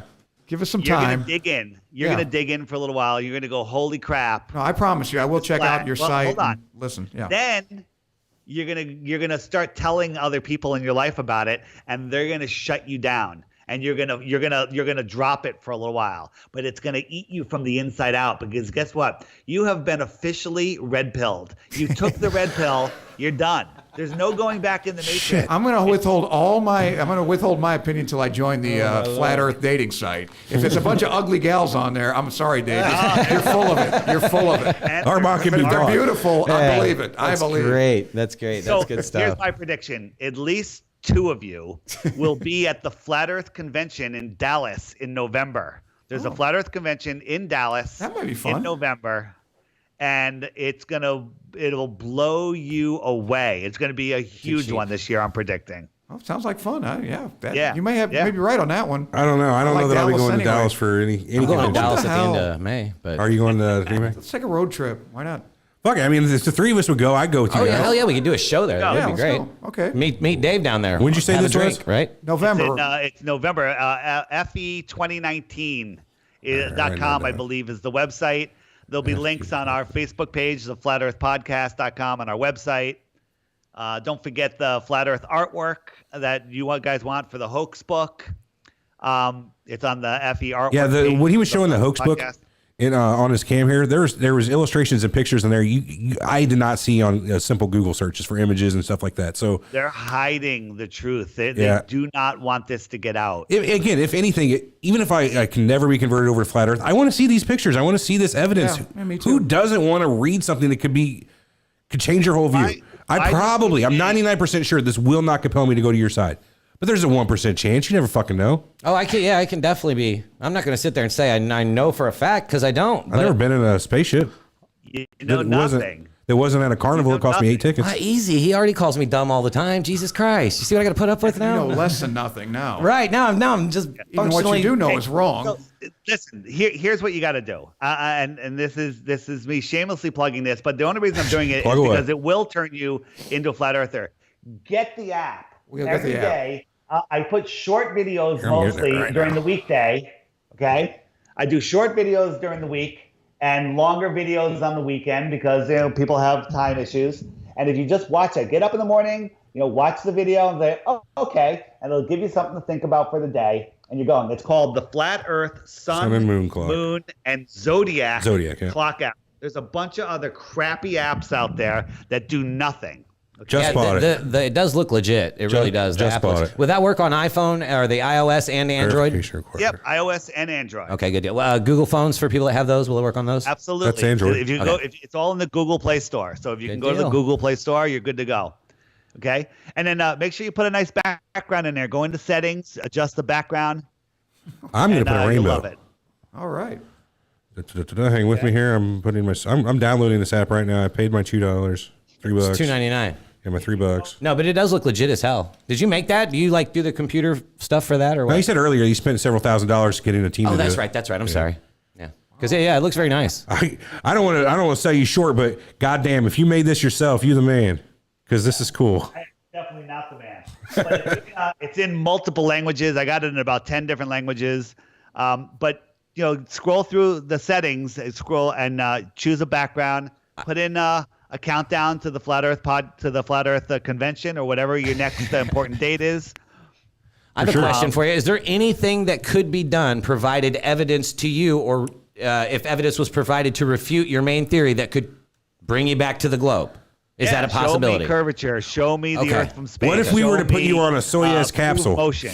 What's that? If we were to put you on one of those Russian Soyuz capsules or whatever they're shooting up still these They're days. fake. But what if the we- whole rocket thing? You know what? Did you guys watch Elon Musk shoot his Tesla into space? Yeah, I had some Did you it watch was real it or did you hear about suspect. it? I just heard Yeah, about it, honestly. suspect. So you Come don't on. think that he can hit SpaceX is a thing at all? Or you have No. disagreement with SpaceX too? Just go and watch the landings of those rockets. They land those two things. Those things weigh multiple tons. They're falling out of the sky, and then a little spit of fire comes out, and it lands upright, perfectly in the center of a bullseye. It's nonsense. And whenever they landed out on a ship, they lose the signal just before it lands. I mean, it's nonsense. Check out if you guys really want to dig in, the best channel. I would just argue we say, don't understand the science of it. But Right, yeah, it's pretty high level math. Jeranism. Jeranism is a YouTube channel. Jeranism. He does the greatest breakdowns of NASA and all the stuff, and it'll blow you away. He does it full time. One more question I got for you, David. How I'm saying right now that I'm 99% sure that the Earth is round. Would you say you are 100% sure that the Earth is flat? No, I'll say I'm 100% sure it's not a rock spinning in space. So more than it being flat to you is just disproving the common theory of that it's a rock spinning in space. You think we're stationary, and that's more important than even being Stationary flat. and we do not move. Universally What if- centric. The shape doesn't matter. I don't care if it's a triangle. There we go. None of There that we go. matters. So None of that it could be a globe, just not moving Here- through space. Your argument is with the movement through space, right? Here, I'm in the movement of space and planets and everything above us. That's all religious. But the thing is, once you realize that the Earth is flat and enclosed, you realize that it didn't come from when nothing exploded and then it created everything.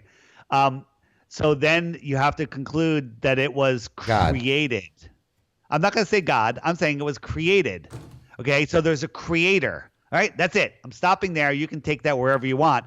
There's a creator. There's a fact. Like you look at a beautiful hardbound textbook with colored pictures and everything in it. Do you think that something exploded and made that, or did somebody create it? Put That's a thought false and equivalency, intelligence- obviously. Yeah, but the Earth is, but a human being is a billion times more complicated than No. a colored textbook. It's naive to right? think that couldn't happen anywhere else in the universe because our bodies, like you ain't gonna like this, but the guy on your shirt there, Neil deGrasse Tyson, will tell you that our bodies are made up of the 5 most common elements in the universe. Okay, well, it's short of helium, which is inert to the human body, which meaning it's not going to do anything to you unless all you breathe is helium. We're made up of the most common shit there is. You know, so I don't think it's hard at all to think that. I'm not getting your So point. you think that mutations happen and create more? Show me an example in life where something mutates and creates something better. Okay, X-Men, man, read a comic book. What's that? I said X-Men, man, read a comic book. No, I'm just kidding.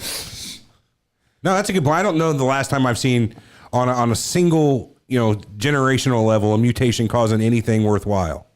That's not how evolution though works though. It doesn't. Well, evolution. No, that is how. That is how it works. But evolution isn't something you see overnight or over centuries. You can't Most observe mutations are deleterious, but some do afford There's that. a thing called macro evolution and macro and micro, whatever, where, yes, so women with long fingers are more attractive to men. So now that's going to happen, and because more men are going to breed with them reproduction, or whatever it yeah. is. But you don't grow a thumb out of a mutation. The story is we were fish once. Okay? Sure. It's nonsense. Even before that, though, we were just a pile of primordial ooze. Yeah, and if you believe that, you're a religious zealot. I got to go with the scientist on this one, man. I mean, Scientists. Yes.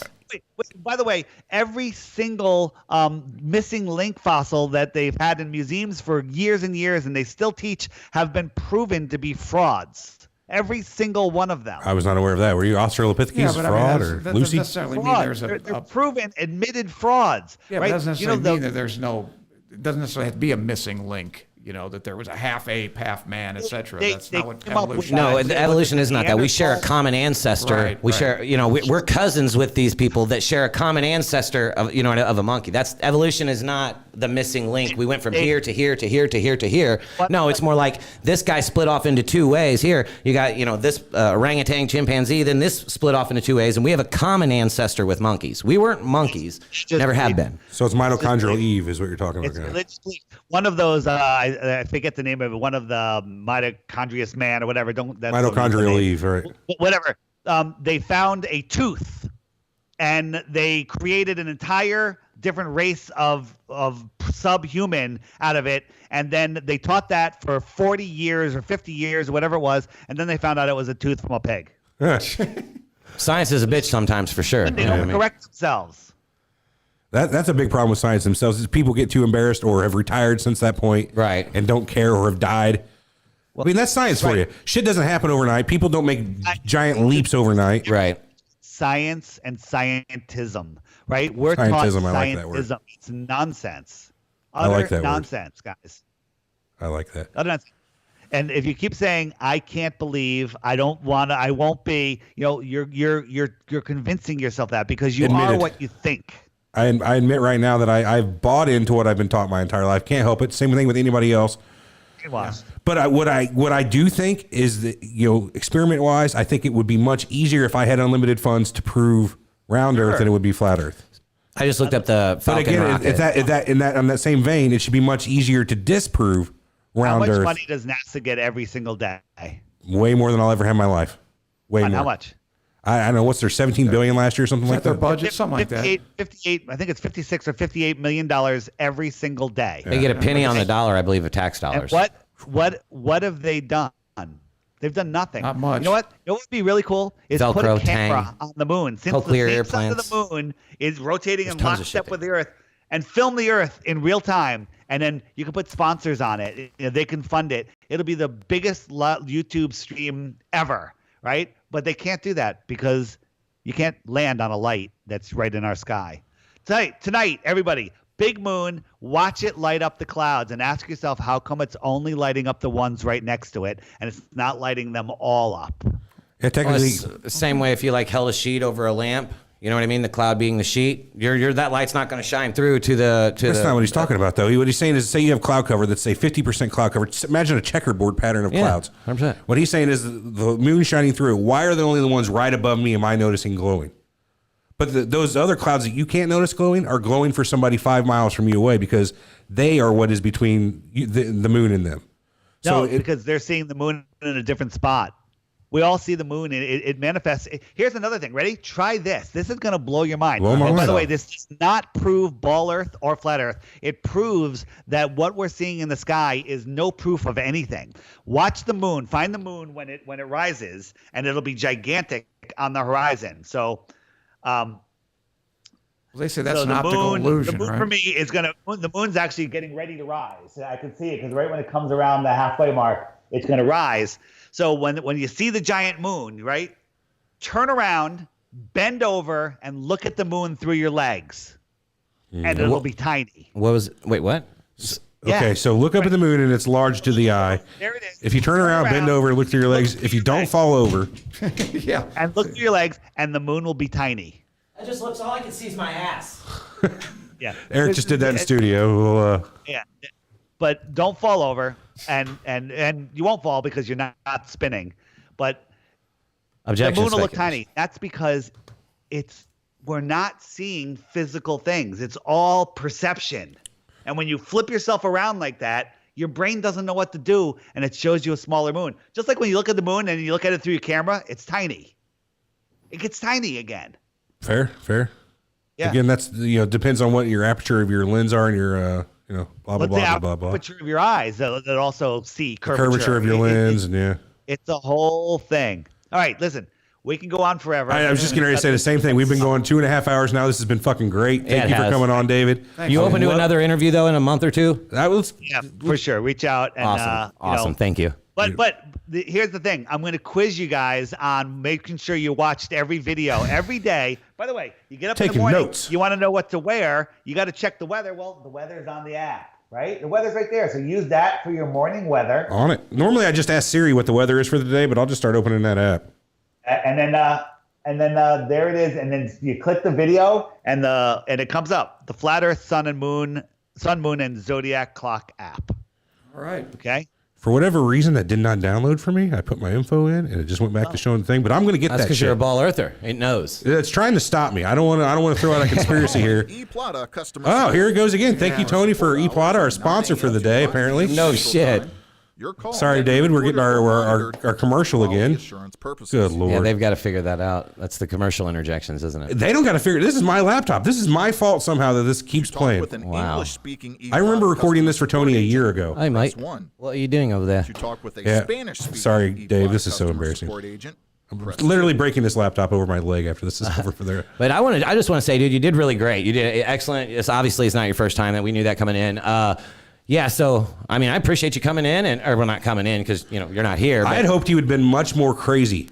right, I was hoping for crazy, and that just wasn't the case, man. I was Yeah. hoping for really like lunaticish, but that Yeah. wasn't it. Yeah, you have to promise us to, be a little bit more, a little crazier next time, and not so believable. Here it is, guys.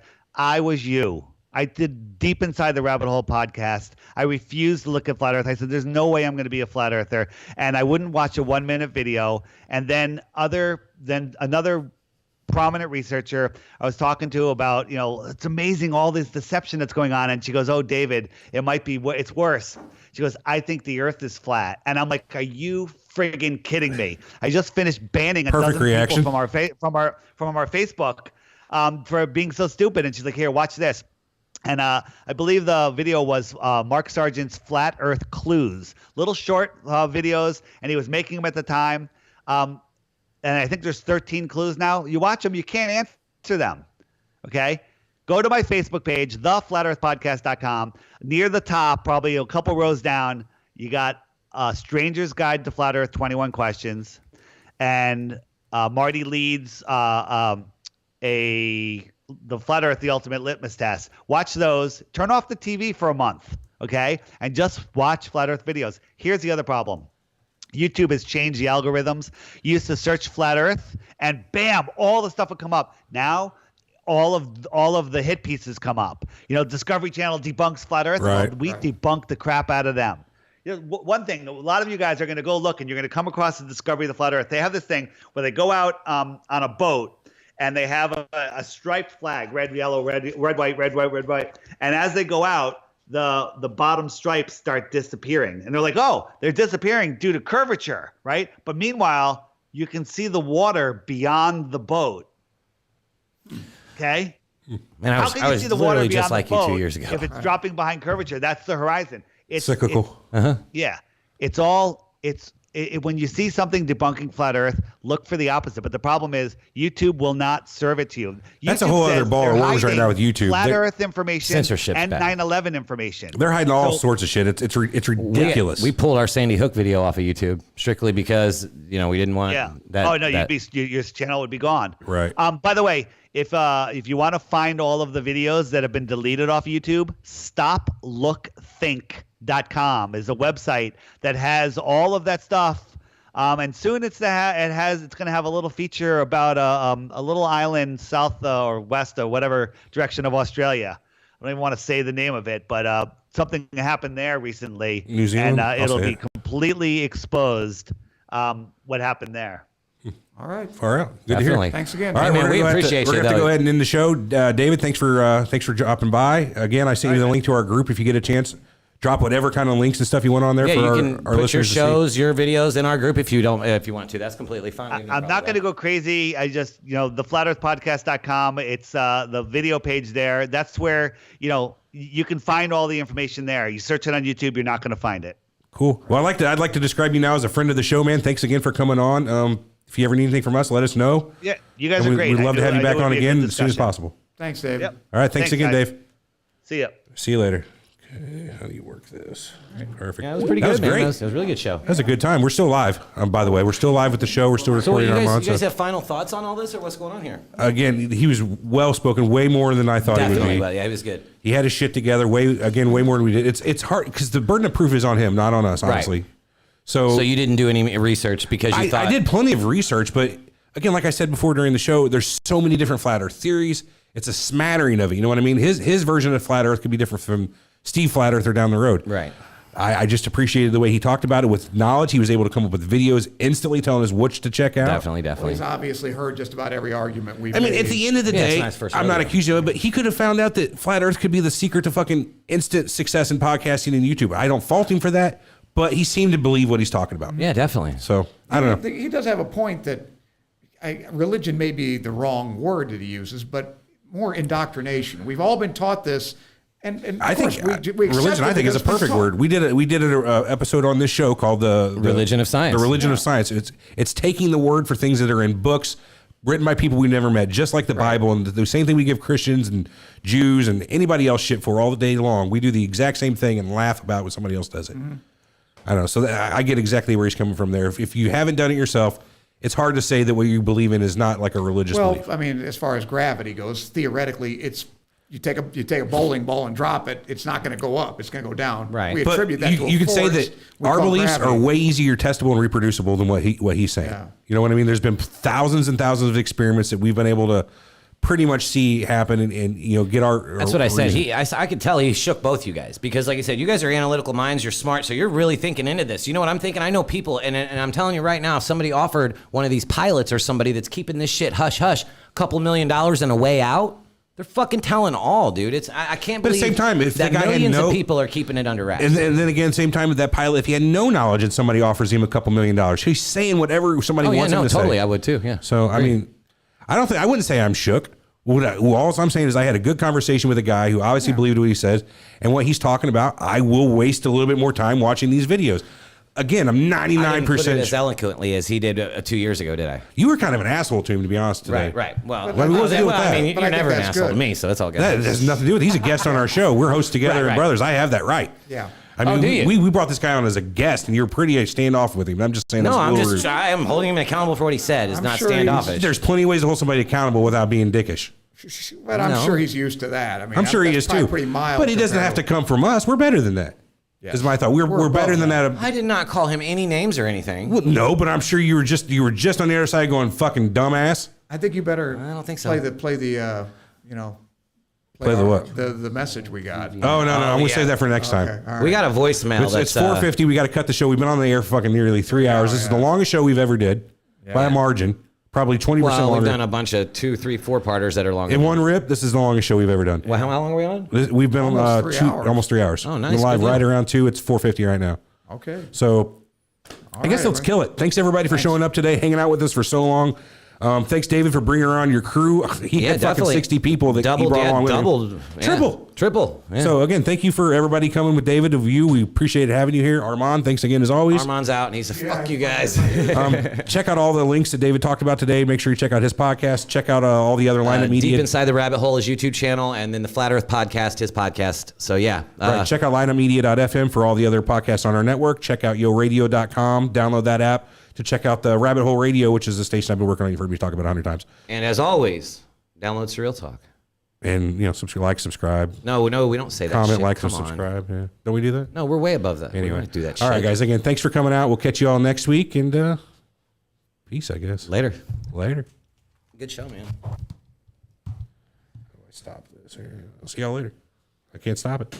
This is oh, God. Here we go. Bye, guys.